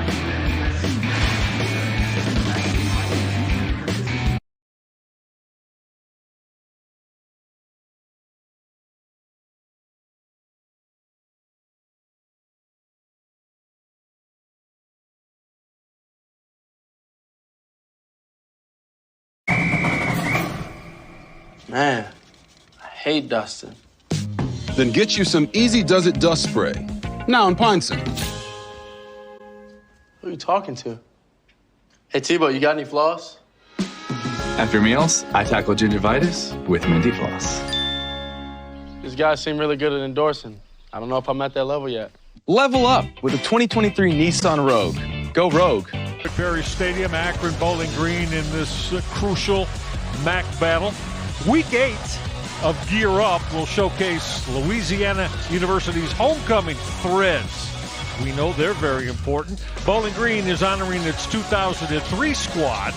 Nebraska's unis honor their first ever game played at Memorial Stadium in Lincoln, while Air Force is going to pay homage to the World War II Doolittle Raid. Week 8 of Gear Up is here, and Louisiana is celebrating their homecoming weekend with a modernized version of their 1996 unis. The helmet will showcase a Cajun script design created by longtime equipment manager Lynn Williams, who passed away in 2019. 20 years ago, Bowling Green hosted ESPN's College Game Day, a first for a MAC school. Bowling Green, Ohio is the most hyped MAC regular season game ever. Honoring the team who played in the 2003 MAC championship, Bowling Green will don their all-brown uniforms with the retro Falcons logo showcased on their helmets. A century ago, Nebraska beat Oklahoma in the inaugural game at Memorial Stadium. This week, the Cornhuskers will rep their classic scarlet home uniforms with a bit of a twist. To honor the past, they added a blue outline around the white numbers that match the original stadium gate numbers.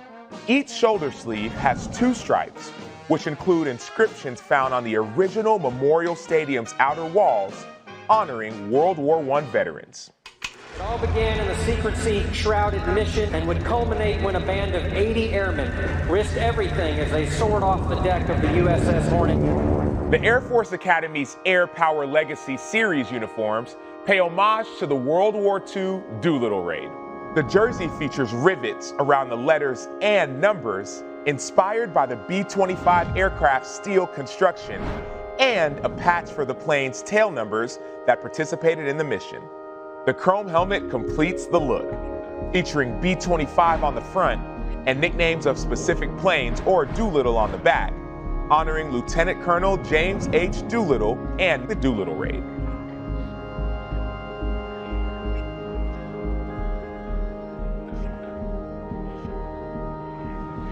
Geico makes car insurance as easy as loving Parmesan. Say when.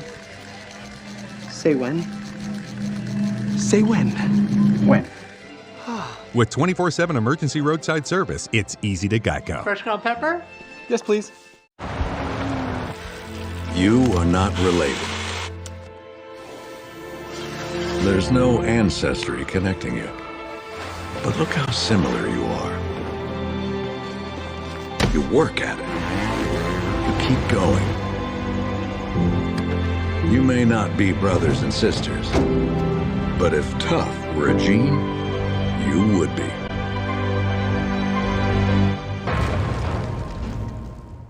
Take a look at how it all occurred in the first half. Well, Akron came out rumbling and bumbling with the Lorenzo Lingard touchdown getting on the board. And after Jalen Husky interception, big fella Stewart doing what he's been doing all season, getting in the end zone. And then the field goal. Alan Anaya knocks one in. I'll tell you what, it's just been one of those games so far, Mike. It's just been, as you look at the stats here, neither team can quite get it going on the ground, but you got to run it honestly enough. Bowling Green really didn't throw the ball that much last week. You see the 15 passing yards, and it's kind of by game plan, but they're winning nevertheless, and Akron gets the ball to start the second half. But I think the penalties hurt Akron a lot more. They just weren't able to sustain some drives, especially when they had that last drive going down in there. Sure, without question. You know by just looking at those numbers with Bowling Green just 81 yards and only 15 passing in the first half. Scott Loeffler is going to want better than that here in the second half. But right now, the most important number is 13-7 with Bowling Green with this 6-point advantage here in the first half. And they got a defense that's playing well. I mean, only 157 total yards they've given up. But at the same token, they've turned the football over. They've taken the ball away from Akron. And that last turnover, big fella Dontrez Brown recovered a fumble. Bowling Green steals 3 points at the end of the first half.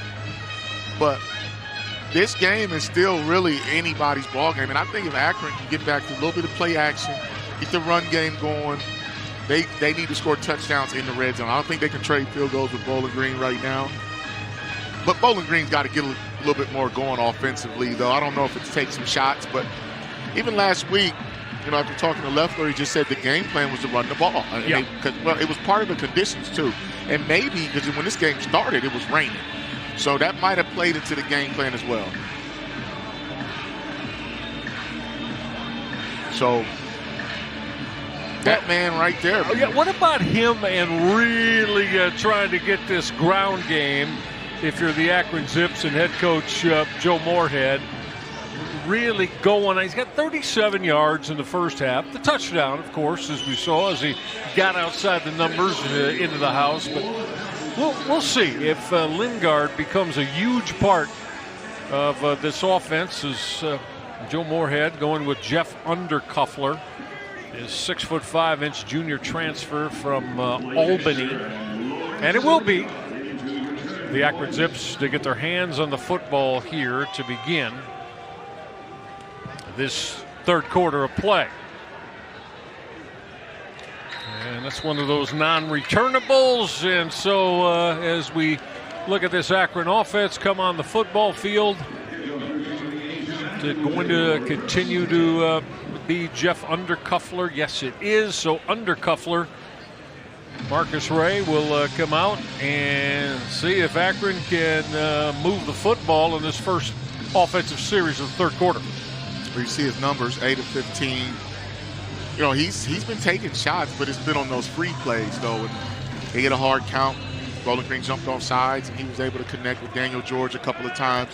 We'll see what Akron's game plan is here to start the third. Lorenzo Lingard offset to the right is the running back. Undercuffler's throw got broken up and batted away. That's a strong defensive play, batted down out of the secondary by Devon Ferguson. He plays that nickel, the senior, with that pass breakup. Yeah, he had 2 interceptions a week ago. You saw the pass breakup there. That time, Bowling Green did a zone blitz, and they blitzed their linebackers, and they dropped a few guys out of there, while Akron max protected. And when you max protect, you keep more guys in, you don't have very many receivers downfield to throw to. Davon Ferguson on the pass breakup should cost Akron 5 here, as they had illegal movement on that offensive line.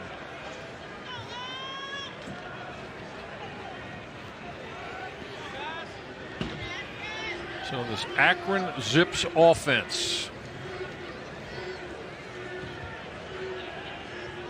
So there's your false start. And again, our game referee today, Jeremy Valentine, and his crew. Yeah, this Akron offensive line hasn't had the best of days. I mean, this afternoon with false starts and holding penalties, and that really throws off the continuity of your offense. They average 15 points a game. Undercuffler had that batted down as on that hard charge, and batting that down for the Bowling Green Falcons, Anthony Hawkins. You see him right in the middle of your screen. That could have easily been a holding penalty, but they didn't call it. As you see, the center has his arm. Tyler Williams had almost a headlock there. But the big fella Hawkins, man, he's a problem, man. You know, he's 6'2", 285, and when he goes north and south, starts penetrating in the pass lanes, it's tough to block. This is exactly where Bowling Green defensively wants to put this Akron offense, behind the sticks on 3rd and long. 3rd and 15. Undercuffler, short crossing route. He checked it down and was able to hook up with breaking tackles. And depending on the spot, Daniel George has just moved the sticks on 3rd and 15. The route was about, what, Marcus Ray? 6-7 yard route, and George did the rest. Yeah, and that was a designed shallow cross where the receivers were already blocking by the time he caught the football, and that's great individual effort, knowing where the sticks are. Well, running that RPO and keeping the football is Jeff Undercuffler. He ran that RPO, and at that mesh point, it looked like he had it in the hands, right, of running back Lorenzo Lingard, but he pulled it. Yeah, they didn't get a clean exchange. He didn't, and when you run that play, you have to put it all the way in there. And if the running back feels like it's not there, he's not going to pull it. Yep. So this first possession is a critical one for these Akron Zips offensively. And the one touchdown on the Lorenzo Lingard TD. But again, you know, it's offensively there have been some problems this year. Another check down as that throw was hauled in. And making that grab for Akron was Caleb Anderson, the junior wide receiver. Yeah, and you see Darren Anders getting penetration from his linebacker position on a delayed blitz. Threw off the timing there, but Bowling Green's trying to take away all deep throws, force checkdowns. But then if I'm Akron, I'm just going to take it and try to make something happen after the catch like George did. Right, let's see what Joe Moorhead has got dialed up for his quarterback, Jeff Undercuffler. Pocket collapsed. His throw is caught making that grab just inside the Bowling Green territory. Josiah Gathings. Gathings, a young man out of the state of North Carolina. Good safe throw, too. And undercover read the coverage. Looked like cover 4. You get a little bit of soft safety play around those hashes and curl up right there. Partner, what is cover 4? Give it to us. Cover Explanation. 4, when you got 4 defensive backs playing deep, just think one on the numbers, one on the hash, and on the numbers. There you go. All right, that first down call and busting tackles and coming out of that wash again. Lorenzo Lingard, Marcus is an impressive running back. You need multiple defenders to put him down on first contact. You really do, and he has great vision. Like, he understands the blocking scheme and knows when to cut, get that foot in the ground. Lingard again. Move those sticks. First down, Lorenzo Lingard, and this offensive line. We mentioned that left guard there, Best, Keelan Davis. Davis, who wears number 56. Let's see if Davis, along with that center Tyler Williams, Nate Williams, the right guard, Ronan Chambers, that right tackle. There's a good look at Tyler Williams. Ben Frank, the starting left tackle. Those are the 5 up front. Play action. Undercuffler gonna load it up. The throw was short and broken up. It was intended for Bobby Golden, and breaking that up again out of the secondary for the Bowling Green Falcons was the boundary safety. That's Trent Sims. Maybe a little bit of contact there. Yeah, that's Moorhead wants it, doesn't he? Yeah, he wanted that call, man. And when you take shots down the field, you don't complete the pass, and you're definitely looking to try to get a penalty. But you see the officials, we get a. So after the play was over, unsportsmanlike conduct on the Akron head coach, his first of the game. 15-yard penalty, the down counts. It's second down. Don't see it often, Marcus Ray. After the play was over, obviously, Joe Moorhead was kind of incensed that he didn't get a flag there for PI. Terrible call. Oh, he didn't like that. That's unfortunate there, because they don't get the call, and then you get the other call. So, man. This pushes Akron way behind the sticks. This is second down at 25. The line to make is down at the 27-yard line of Bowling Green. Undercuffler firing that out.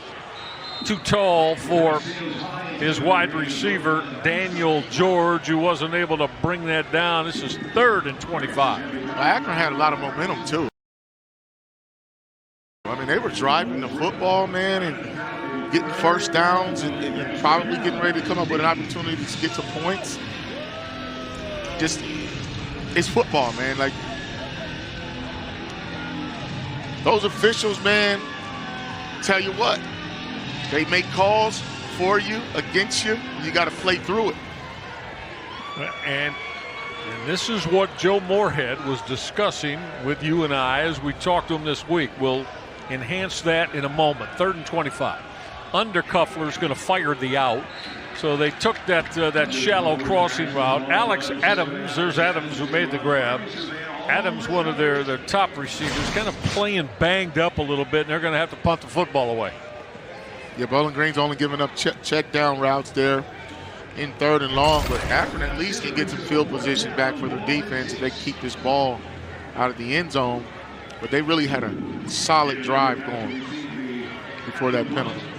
So Dante Jackson's going to punt this football away. He should hit it from about his 45. It's Jalen Embry back in that deep spot. Embry is going to fair catch it at the 11-yard line. All right. So Bowling Green got the 6-point lead. They got the foot. Made a huge emphasis on running the ball better. Yeah, Scott Leffler's emphasis on running the football. That young man right there wears number 4. Terrion Stewart, 64 yards rushing today of the 66 that Bowling Green has accrued and add about 6-7 more yards there for Terrion Stewart. So he's right near or just above 70 yards rushing on the day, and he's over 600 yards now, partner, on the year. Been one of the top and averaging almost 6 a carry, by the way. That's great to say. We've got over 600 yards cumulative. He's right near 6 yards per pop, too. Yeah, and Bowling Green blocks it well, like Scott Leffler said, but this young man has forced 17 missed tackles. I mean, he makes people miss after he gets through the line. So, I mean, he's a load. He's elusive. Even watch right here on this run. Right here, he just gets through there. And now that's a good tackle in space there. But talented, but this young man, though, really understands how to tote that pill. And Bowling Green's only completed 3 passes so far in this game. And Scott Leffler will take that if he can keep handing the ball off to Stewart. Third consecutive carry, positive outcome again for Terrion Stewart. That first down carry. First down carry, got 5 more for Stewart. So as we said, he's right up in the over 700 yards on the year now and averaging very close to 6 yards per tote. Tell you what, man, he'll probably finish up close to 1,100 yards this year, man. Sure. And if he has to carry the load, then that's just what it is. And if you're running back in Scott Leffler's offense and you're having a good time, it's working out for you. 6 a pop. You're going to get a heavy workload. Stewart again. First down, a lot more. This is Terrion Stewart. Still alive at 225 pounds, carrying tacklers into Akron territory.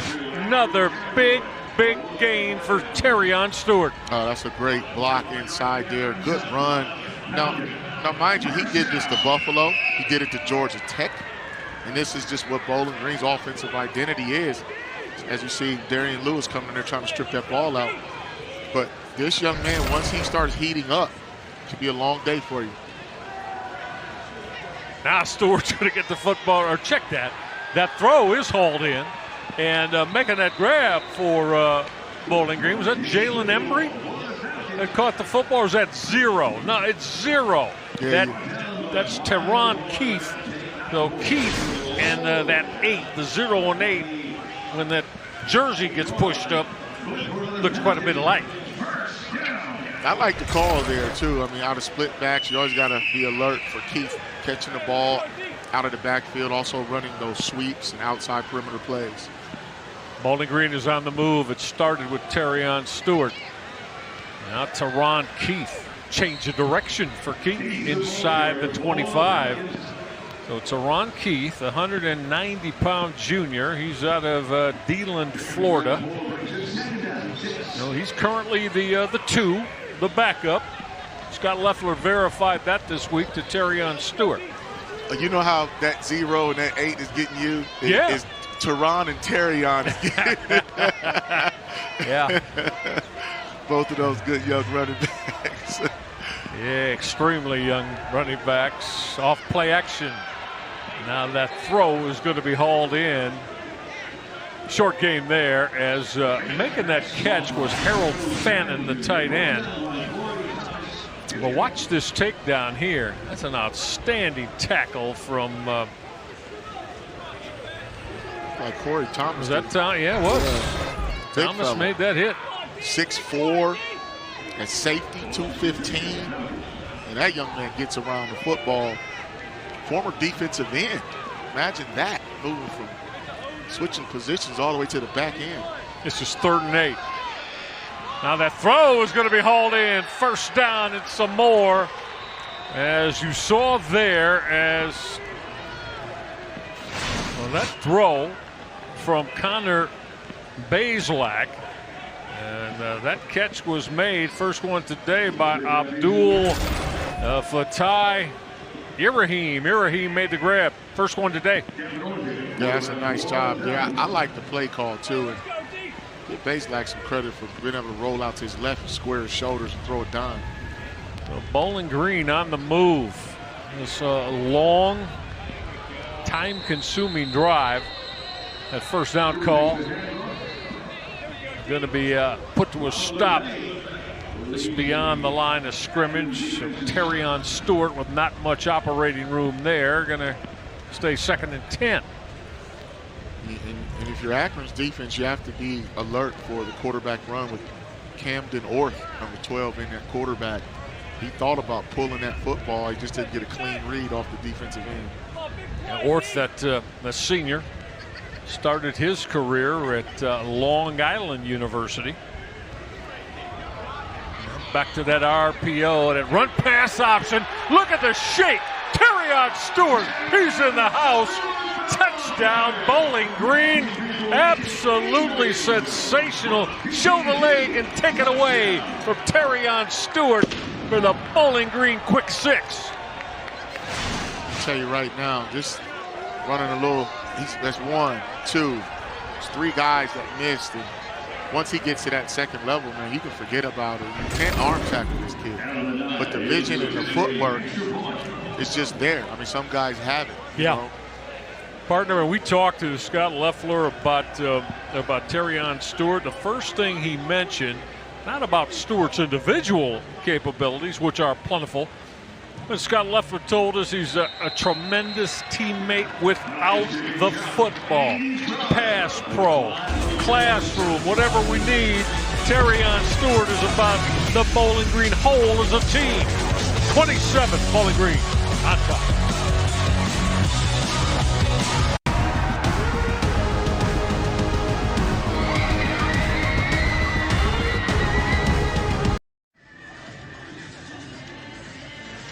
Lead has moved up to 2 touchdowns now. Terrion Stewart having a big, big day as this lead is at 20-7. And Marcus, I mean, again, 10 plays, 88 yards, but take 5.5 minutes off the clock. That's a drive that Scott Loeffler, virtually every head coach, is going to love and want to have duplicated as much as possible. Yeah, coming out the locker room in the third quarter here, that was their only drive so far. Looks like they changed their game plan up, got back to running the football, and then they were able to complete some passes too. I mean, so they completed just as many passes on that drive as they did the whole game. So that long possession ball control drive that results in the Terrion Stewart touchdown run. Bumps the lead up to 13 now for the Bowling Green Falcons, and this has now become an absolutely critical drive as we're at the 5-minute mark here in the third quarter for the Akron Zips. What do we have going on next Saturday here?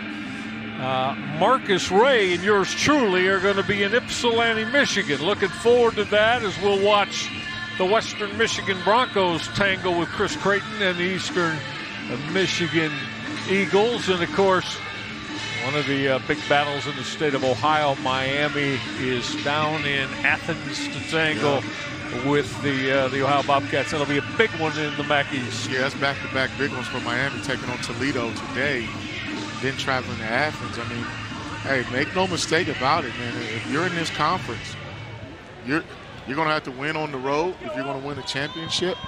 And from week to week, you better show up. And every coach knows you can get knocked off any week. All right, let's see what Joe Moorhead's offense has in mind with Jeff Undercuffler in trouble. Down he goes as he took a shot. The football is out. Undercuffler took a big shot as he gave up the football. Well, that initial blast came from Darren Anders, the hard-hitting fifth-year senior. And is that Dontez Brown again? It is Dontez Brown. He's got the fumble recovery. Marcus, watch Anders. Watch Anders right there. Oh, that's a big-time play by Anders. I mean, he's made a lot of tackles in his career. He's a very active linebacker, and I think this is the perfect scheme for him. And that was called a second contained blitz. When he got his pass dropped, and when he thought quarterback was getting outside of the pocket, then he became the second pass rusher off the edge outside of the defensive end. That's good scheme on defense, and that young man right there with his second fumble recovery, he almost took one to the house and tried to pick that one up too. Well, just a huge turnover, and Darren Anderson just absolutely laid the wood on Jeff Undercuffler. Guess who, huh? On that first down carry for the Bowling Green Falcons, Terrion Stewart has gone over 100 yards today. And of course, also has the couple of touchdowns for this offense. Yeah, he's definitely earning his scholarship today. He's downhill, and that's who Scott Leffler trusts inside the goal line and in the middle of the field, everywhere. But I think his ability to run the ball opened up some things in this offense. Stewart, and that deep eye got hit at the 5-yard line and got stood up again. And this is going to bring up now 3rd down and goal with the football right at the 5-yard line for this Bowling Green offense. Nice job by Akron, reacting to the lineman pulling and just understanding how to run fit there. Bowling Green, they're thinking 7 points right here. That'll make it really hard on Akron. But if this defense can hold up for a field goal, then they still got a shot relatively. This Bowling Green offense, it averages just a shade under 20 points on the year. Got to take advantage of that defensive turnover on that throwback to the end zone. Flags are going to fly, and that is probably going to be a hold on the end zone that's going to go against Akron. They were looking to connect on that throwback. I think that was to the senior tight end, Andrew Bench. Everybody's got that in their playbook, Marcus. Pass interference. Defense number 91. That foul occurred in the end zone. The ball will be placed at the 2-yard line. Automatic first down. Try to influence that, right? And off that play fake, and then you come back to the tight end in the other side of the football field in the end zone. Yeah, that's a delayed play right there. And you see, I think there was Bench, wasn't it? Yeah. Andrew Bench, the tight end. Yep, you see C.J. Nunnally getting called for that. Now first down for the 2-yard line. Oh, Terrion Stewart, look at him break off, tackles again, and he's in the end zone. Terrion Stewart was hit behind the line of scrimmage. Young man basically says, no problem, I'll find my way into the house again for the Bowling Green touchdown. I want to give some credit to the strength and conditioning coach at this point, Kevin Tolbert, because this is weight room right here. Watch the leg strength there, just being able to run up out of tackles, bounce off people. This man's having a day. Terrion Stewart got Bowling Green in the house yet one more time as they add to their lead.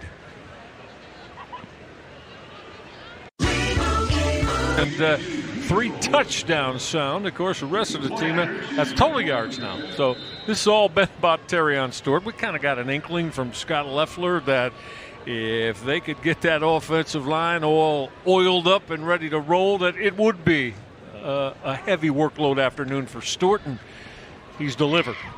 They haven't been able to throw the ball as effectively and efficiently as they would like. But Scott Leffler really is a run-first kind of guy. He's that big, long, mean offensive line. But then you have a running back like Stewart. Why not give it to him? Recent people ran through Georgia Tech, and he's doing it today. I mean, and sometimes he's just making people miss. I'm not sure if everybody even wants to tackle him in space, but just look at how he's just running through tackles and he's taking 2 or 3 guys, and he falls forward. I think that's one of his superpowers, as he just keeps slashing through this Akron defense. And he's basically taking the game over, Mike. Yep, he's up to 670 yards total on the year, and of course, this is football game number 8 on the year. Bowling Green Falcons, for them, more importantly, trying to even their mark at 4-4 overall as you look at the scoring drive. And again, spearheaded by that man who wears number 4 in the brown and orange, Terrion Stewart. Got to credit that Bowling Green defense for creating that turnover, getting them the football in a very favorable position. Blake Hester is standing back at his 5-yard line awaiting this kickoff, and line drive shot. It's going to go out of bounds, and that's going to give Akron an opportunity to start this drive advantageously. But if you're Akron right now, I mean, kickoff out of bounds. Number 43 of the kicking team. The ball will be placed at the 35-yard line. 1st and 10.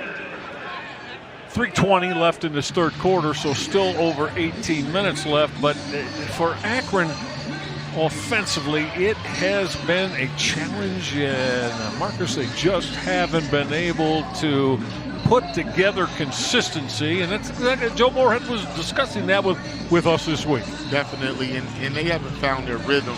I thought they had a good game plan coming out, run pass, play action, getting the ball to linger.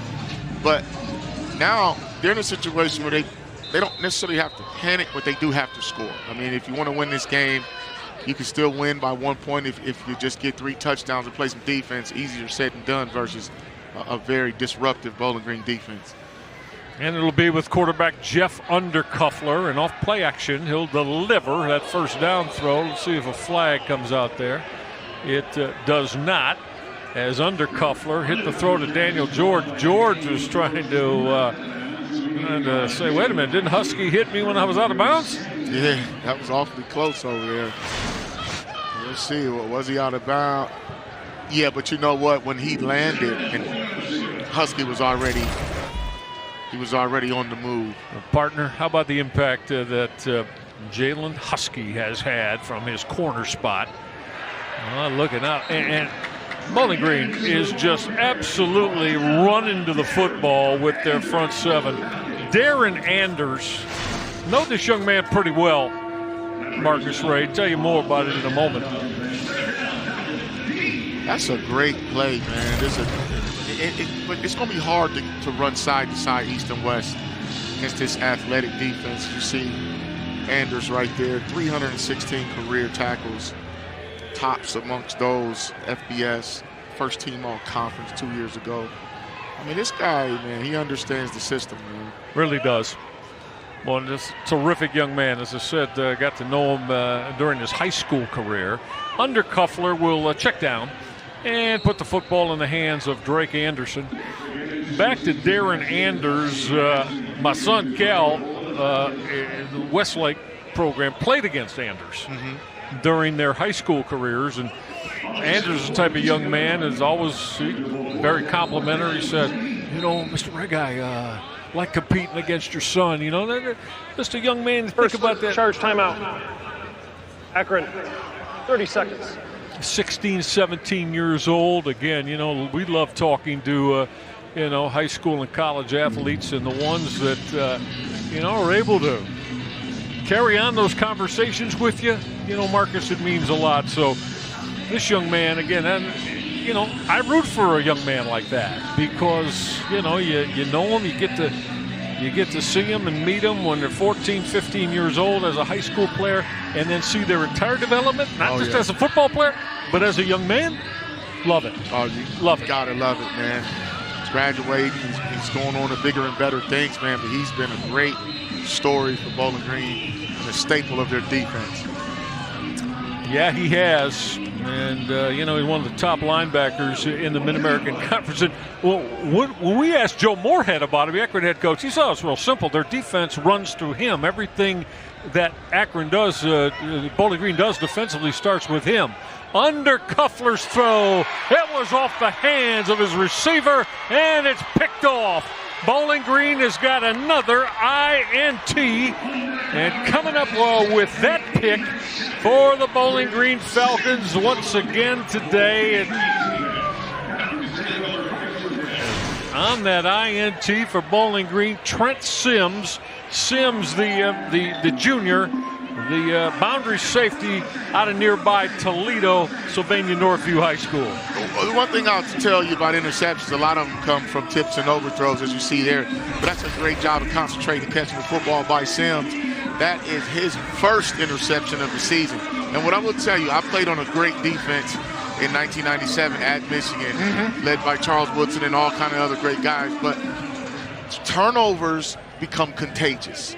Once if you get a pick, then I might get one too. We talk about 5 turnovers last week that Bowling Green created, 2 pick sixes, 4 interceptions. They're right back in that same mode today.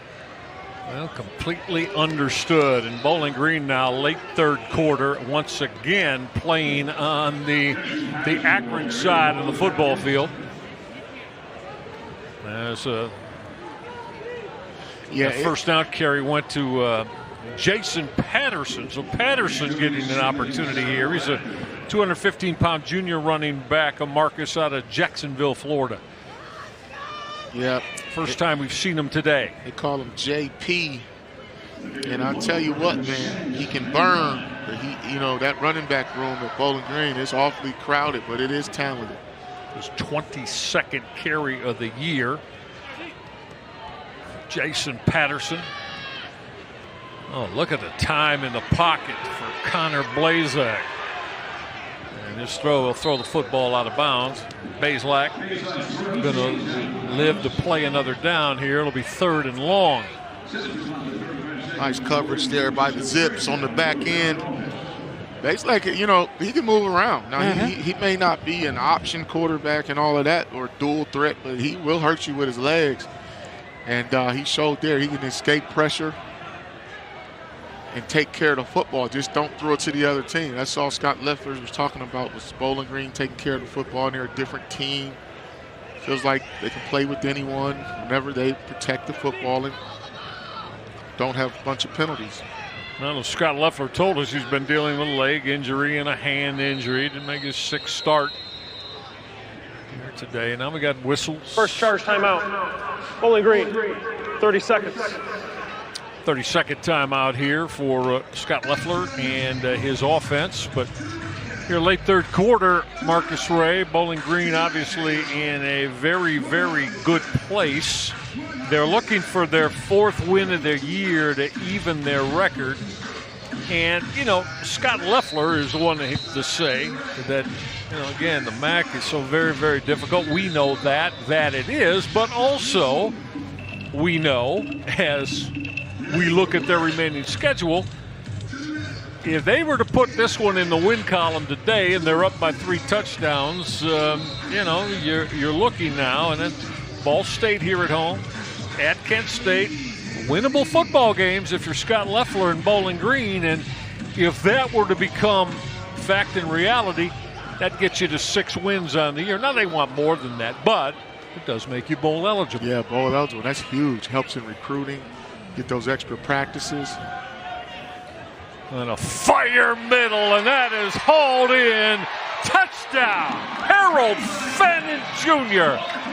That very talented tight end.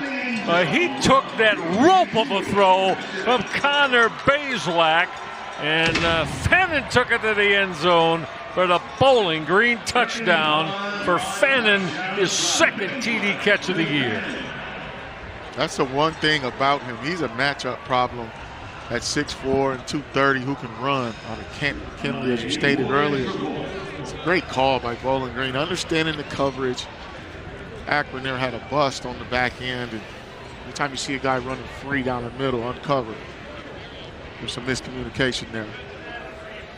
Max Warner, the co-offensive coordinator, along with Greg Nossel for Scott Leffler and this Bowling Green offense. But yeah, I saw Harold Fannin in his high school career, Marcus, from that very strong Canton McKinley program. And, he knew, I remember as a sophomore being told, right, that's a Division I football player right there when he was a 10th grader. Yep, and that's shown up to be true. I think Akron was trying to play Tampa 2. I'll tell you what Tampa 2 is. When you got 2 safeties on the hash, and they're responsible for anything deep, but they spread a little wider, and the middle backer is supposed to take whoever's running down the middle. Partner, that's a tough ask, though, in some situations, isn't it? Yeah, after I saw the replay, I said, oh, man, you're asking the linebacker to cover Fannin down the middle, and Blazak recognized that and made a great throw. Yeah, look, and Brian McCoy and Antavius Fish, we've sung their praises, and rightfully so, in the first half. But as we just alluded to now, when you're talking about dropping in coverage and running with a tight end like Fannin, who's really a wide receiver with that kind of capability, that's not easy. No, that's not easy at all, man. And if you do, you better get some pressure on that quarterback. All right, from the 5-yard line on this Akron Zips return, being knocked down before he got to the 25-yard line was Blake Hester, the junior, one of the veterans in this Akron program. And, you know, Marcus, I know we've still got a whole fourth quarter to play, but I'm sure that this is one that Joe Moorhead going to be disappointed in terms of, you know, again, where, and this is a head coach now with very high expectations about what he demands of himself, his coaches, and where they want to take their football program. Yeah, because they've been in a lot of one-score games this year, lost by 3 a couple times, 2. You know, you talk about going to double overtime with Indiana. It's just one of those things where you're so close but yet so far away. Yeah. And then you got to find a way to win. And after you get that first one off, you know, or maybe you put 2 in a row, and it's got to be tough, man, because Joe Moorhead, man, he's a fierce competitor. Yes, now. Extremely. He hates losing. He wants to win, and he scores a lot of points in his past, and he's been doing this a long time. So I think, you know, when you're taking over a program that wasn't doing too well, sometimes it just takes a little bit longer just to teach the culture of winning. The offensive coordinator of great renown, by the way, at programs like Oregon, Pac-12, Penn State in the Big Ten. Head coach at Fordham with tremendously potent offenses. That's the end of the third quarter. All right, we've got 45 minutes in the books. We'll continue with our conversation as we start quarter number 4. Well, Bowling Green's defense is set up a couple of short fields, and Terrion Stewart has taken advantage for the 34-7 Bowling Green lead. We don't know any first responders who only give 90%. Or farmers, the workers who build our towns, roads, infrastructure. They don't stop at halfway. And good luck finding a small business owner who's happy with an 80% effort. That's why they use Ford trucks.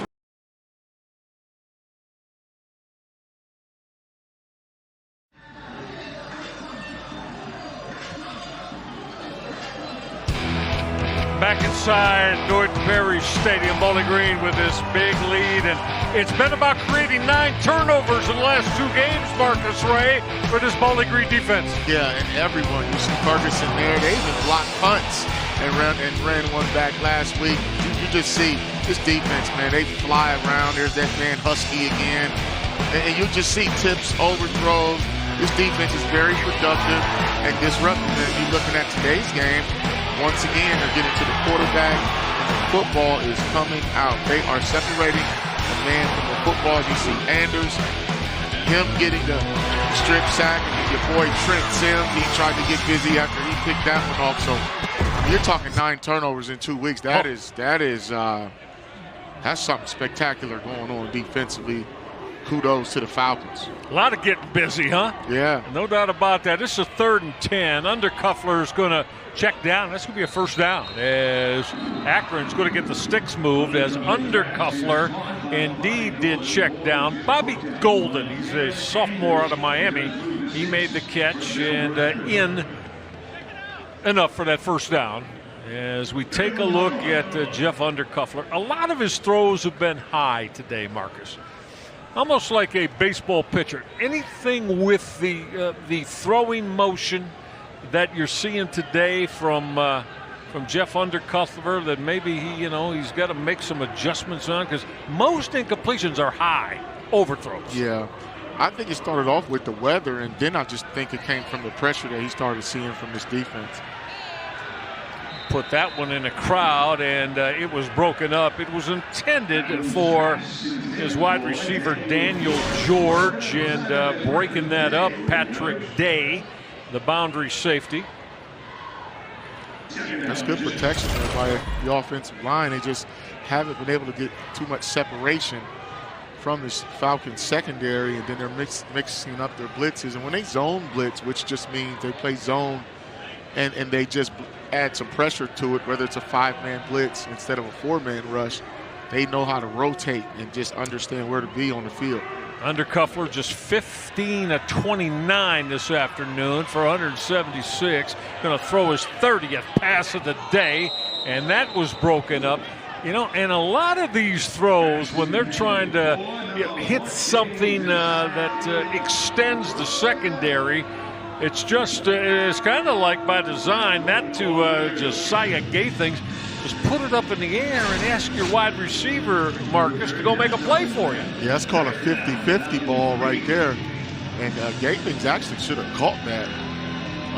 And so when you look at that coverage, Oladokin, Jordan, it's good coverage back there, man. And he rotated, and that's all Bowling Green does. It looks like it's there sometimes, but it's really not. And they bait a lot of throws, too, and that's how you create turnovers. I like that. I got to get you to explain that when you say baiting a throw. Where the ball was snapped, delay of game, offense, 5-yard penalty, third down. Just so many things are, not in sync right now for Joe Moorhead's offense. But when you say a defense baiting a QB, what are we talking about? Well, we're talking about making him think something is there that's not. So if you're a corner and you're kind of hanging low, and it looks like that route behind you is Please open. set the game clock.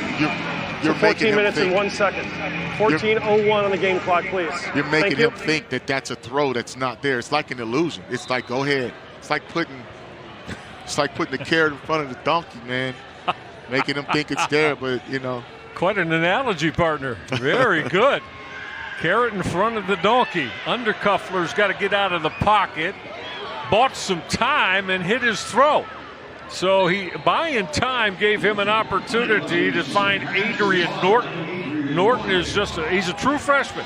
First time we've called Norton today, so he's getting some snaps, some reps, and some run here as a true freshman in the fourth quarter. Yeah, and I like how he improvised and kept the drive alive. I mean, kept the play alive there, and actually probably would have had that first down, young Norton, if he would have just got north and south. Just got to understand, have some field awareness to get the first down. All right, he came up a little bit short of the sticks. It's going to bring up fourth down and short. Taj Bullock come back in the football field here for this fourth down? He certainly did. So Taj Bullock off a play fake. Oh, in trouble. In trouble. Down he goes. Sack time. Guess who, ladies and gentlemen? Darren Enders, the North Olmsted High School around Massillon on the east side of the state of Ohio at the University of Michigan. And, of course, Lloyd Carr's Michigan staff. Look at that. The head coach, assistant coach, and linebacking coach, and also wide receiver coach Scott Morrison and Eric Campbell joining head coach Scott Loeffler, who nobody knows him better than you. You guys were all teammates together for Lloyd Carr and the Michigan Wolverines with great success, including a national championship in 1997. Yeah, Loeffler was a great quarterback coming out of Barberton. He was a year ahead of me. And barring a shoulder injury, he would have been the second coming to Todd Collins. I mean, he was the backup quarterback as a redshirt freshman. So Loeffler's been all over the place. But here's the thing, though, that makes him different. People don't know. His fifth year, he spent time in the defensive backs room as a student assistant. Started his coaching career while we were still on scholarship. This is Camden Orth now. Orth has got a lot of green in front of him, using the lively legs to get inside the 20-yard line. And a Bowling Green first down. Go ahead, partner. Yeah, so Scott, started his career early. He was very close to Mike DeBoer, spent some time at Central Michigan. He's been under Frank Beamer. Yes. Urban Meyer. I mean, he's learned from a lot of guys, man. So Loeffler, he and I have been friends for 30 years now. So it's just good to see him having some success today. But I also studied, I was telling Coach Moorhead, I'm a high school coach now too, but I used some of his plays, man, some of that stuff he was doing at Penn State, man. I had the playbook right in my home office. Yes, you certainly did tell Coach Moorhead all about that. He said, "Hey man, just come on up, man."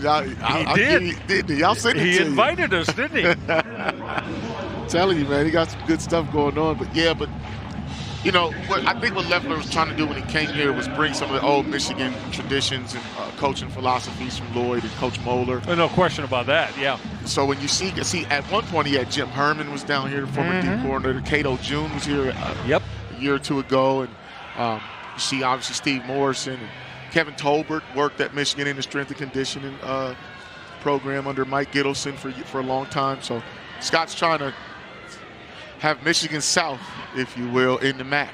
Yeah, not too far away from, of course, the big house in Ann Arbor. Honestly, you know, as the crow flies, less than 100 miles away. You know, just holding. Offense number 56. 10-yard penalty. Second down. So that hold is going to go on Armin Bethea. There's Bethea. There's a lot of the twos on the football field offensively right now for Scott Leffler and Bowling Green. Yeah, as you see right there to the right of your screen, he just grabbed that jersey and he got a full chest wrap going on there. And you almost can call holding on every play, man, at every level. Oh, you're one of those guys? Yeah, man, but you gotta let them play. But if it's something that affects the play and it's clear that there's a hold and a grab and a tackle, then you have to call it. No, I got you. Jason Patterson is the running back right now, and that's the off that zone read concept, that RPO, keeping the football again. Of course, Camden Orth, this young man who's Long Island University started his career at. LIU, yeah, man, he's a pretty good athlete, man. They say he's a competitor, studies the game. You know, last week he threw a couple of interceptions, and one of them was admitted by Scott Leffler. It wasn't the greatest call. The second one was just a late pass on third down. So it's good to see him have a better game than he had last week. Sure. And Coach Leffler said to us, after the play was over, unsportsmanlike conduct, defense, number 40, his first of the game. Penalized half the distance to the goal, automatic first down. Busy day for Jeremy Valentine and his staff, huh? Yeah, especially on the Akron side. Wow. Bowling Green, like I said, they're one of the most highly penalized teams in the country, but not today. Akron caught the penalty bug, and it's that point of the game where it's probably almost about over, and you're getting a little chippy, and there's no love lost between these teams. No, nope. They see each other every year for the most part, at least for the last 10 years. Yep, in the MAC East Division. Now again, that RPO and the quarterback will keep the football. That's Camden Orth, and Orth is inside the 5-yard line. And again, Scott Leffler, we had, we spent a lot of conversation about his quarterbacks, and he said, well, Camden did some nice things, but the interceptions are a big issue for me, and I let him know about it this week. And May night, we've got Camden. You've got to protect the football. Have to. And that's the same thing we talked to Joe Moorhead about. Yes. When obviously Irons went out, then he had Taj Bullock in there, and then we saw Undercuffler starting. But, all those quarterbacks have about 3-4 interceptions apiece, and we talked about, why, and what can you do? Well, that football came out. It looked like Bowling Green got back on top of it, but that was a jarring hit that was put on Jason Patterson, right? Watch that here. Ooh. Yeah, that's a strong hit. Man, let's take a look. That's good football by Akron in there. It looks like Jaron Griffin, I'm sorry. Yes. He actually got in there and put his hat right on the football, number 17. Reserve linebacker getting some snaps. 240-pound sophomore of the state of Mississippi. Well, Scott Leffler, doesn't matter that he's got this one well in hand. You don't like seeing the football, especially in the red zone, get on the ground like that. Now Orth. And a good look end zone. Is hauled in. Touchdown. Bowling Green making that grab for the Falcons in the end zone for the 6th. Abdul Fattah Ibrahim on the touchdown throw from Orth.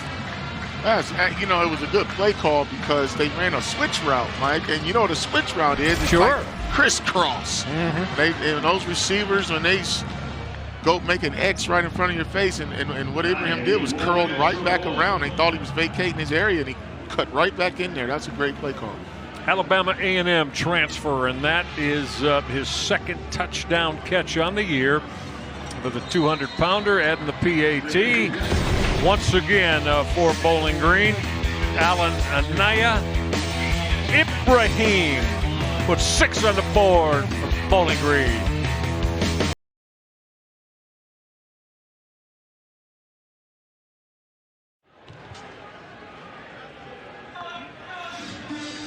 Yeah, you're getting a workout if you're the men in uniform here today at Dwight Perry Stadium. But Akron, in the first quarter, they had a 7-3 lead, and since that point in time, it's been a 38-zip bull rush by these Bowling Green Falcons. Well, we've seen that before when they ran off 38 unanswered against Georgia Tech.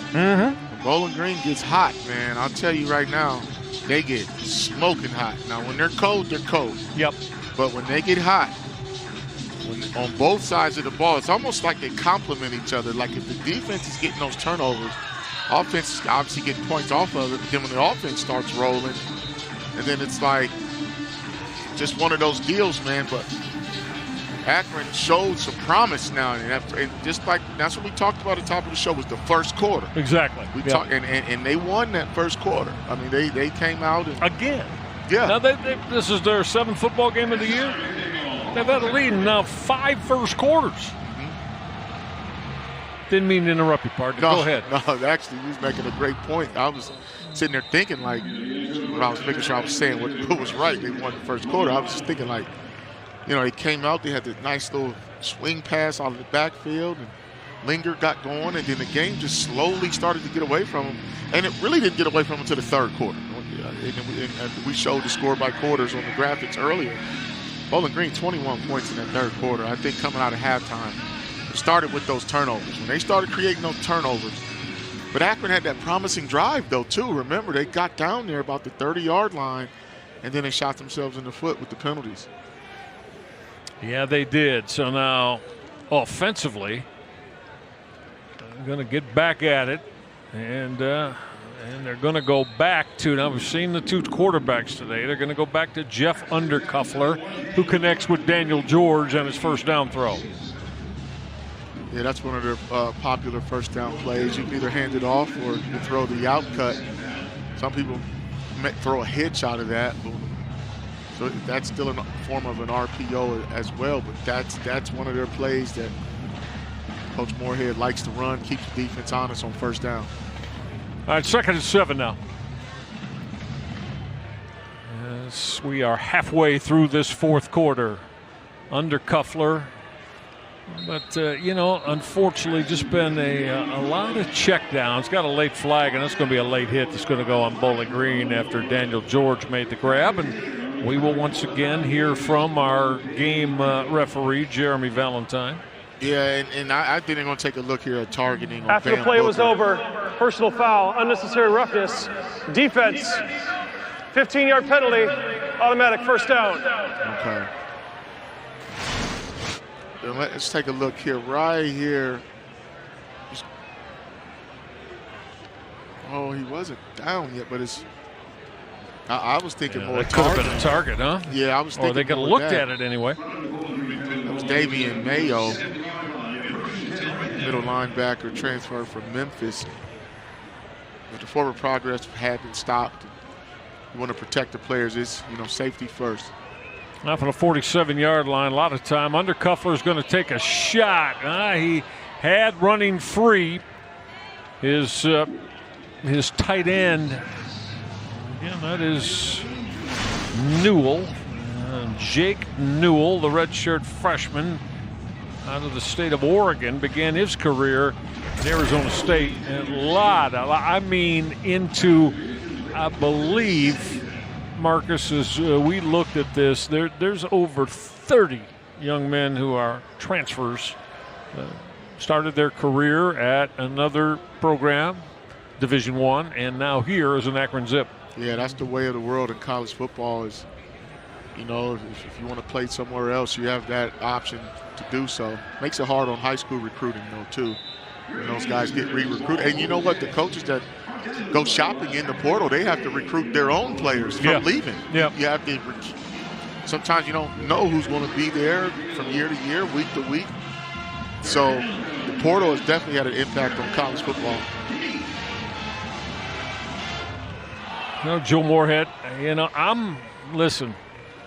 you know, maybe I'm known him for a long time. He'll get this thing right.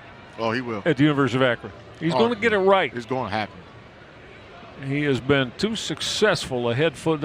Hey, listen, that's why Akron wanted to hire him and made sure they got it done. Excellent catch in traffic there as Undercuffler delivered a rope that was hauled in on that catch by Caleb Anderson. Anderson's a junior, getting playing time here in the fourth quarter. You know, I think that curl route has been there all game for Akron, but they really didn't utilize it much. But Anderson's a good-looking kid, though, 6'2", 215. Good kid. He can run. He's got some soft hands. But I think with the way Bowling Green plays their coverage, I think that's where you could possibly attack them a little bit more. Clock on the move as we're inside 6 minutes. Undercuffler had to get out of the pocket, made that late throw. Jake Newell made the catch. And it pushed out of bounds. That got 6 for Akron on the hookup. The fifth-year senior, Jeff Undercuffler. We've also seen the redshirt sophomore, Taj Bullock, play today. And of course, DJ Irons, the fifth-year senior, began this season as Akron's starting quarterback. Yeah, when he went down, some things changed. Yeah, man. it did. And I mean, just like any team, I mean, when you're starting quarter, he's a starter for a reason. And when he goes out, you know, it's going to be a little different to have the same magic. Yeah, I'm going to go back to running back Lorenzo Lingard out of the zone read and that RPO concept. And Lingard will move to sticks. First down for the Akron Zips. Next week, after this one today, Akron will get back home where they'll have their wagon wheel battle against their Northeast Ohio rival, the Kent State Golden Flashes. Yeah, you see it right there. And then they have to travel to Oxford, Ypsilanti. Doesn't get any easier. Well, Marcus, they're in the midst of 4 of 5 on the road. As that is dropped, not able to haul that in was Caleb Anderson. So, yeah, you're in the midst of 4 or 5 on the road. They played very well. Lost 17-10 against a good Central Michigan football team last week. So now today, this one is going to go in the loss column. So home to Kent State, and then at Miami, won't be easy. At Eastern Michigan, won't be easy. So, you know, from there thinking Joe Moorhead and his staff, you get that wagon wheel rivalry, and, of course, they get home, and you know they're going to want to bounce back against Kent State. Undercuffler's throw against softer coverage, and that is hauled in. Like Adrian Norton. Yeah, it was Adrian Norton who made the grab. The freshman out of Huber Heights, Ohio, Stebbins High School. That was a good throw there. I like the timing of it. And as you mentioned, a lot of those throws were high earlier. That one was right on point. On the move is quarterback Jeff Undercuffler. That quick out again inside the 5-yard line, and that's hauled in by Caleb Anderson. So Akron, you know, hey, of course, man, you get in there, and these guys, a lot of second-team guys, but you want to get in the end zone, put points on the board. Yeah, and you want to end the game on a high note. I mean, you want to go back and watch this drive and point out some positive plays, you know, just to keep the kids believing in the system and showing them who they can be when they execute, regardless of who's out there for Bowling Green. I mean, that's the same thing. Bowling Green's got some backups in there to try to get some reps, and they're still going to get evaluated. Now back to that zone read, ground game, and outside the numbers and inside the pylon for the Akron touchdown, Drake Anderson. So the fifth-year senior, the running back, got in as he got to the edge and made it happen for the Akron run game. Yeah, he bounced that one. He showed some speed there, too. Showed a burst getting around that left end. And Bowling Green missed a couple of tackles. They got some penetration. But nevertheless, like I said, you want to end the game on a high note.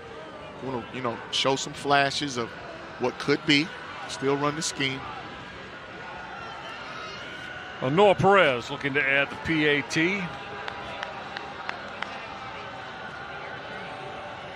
So the Akron drive culminates in putting the 7 points on the board. 3:02 left in it. We'll come back and finish it out. Offside. Defense number 18. That penalty is declined. Track the point is good. Timeout on the field. Drake Anderson got in the end zone. We'll be back in a moment.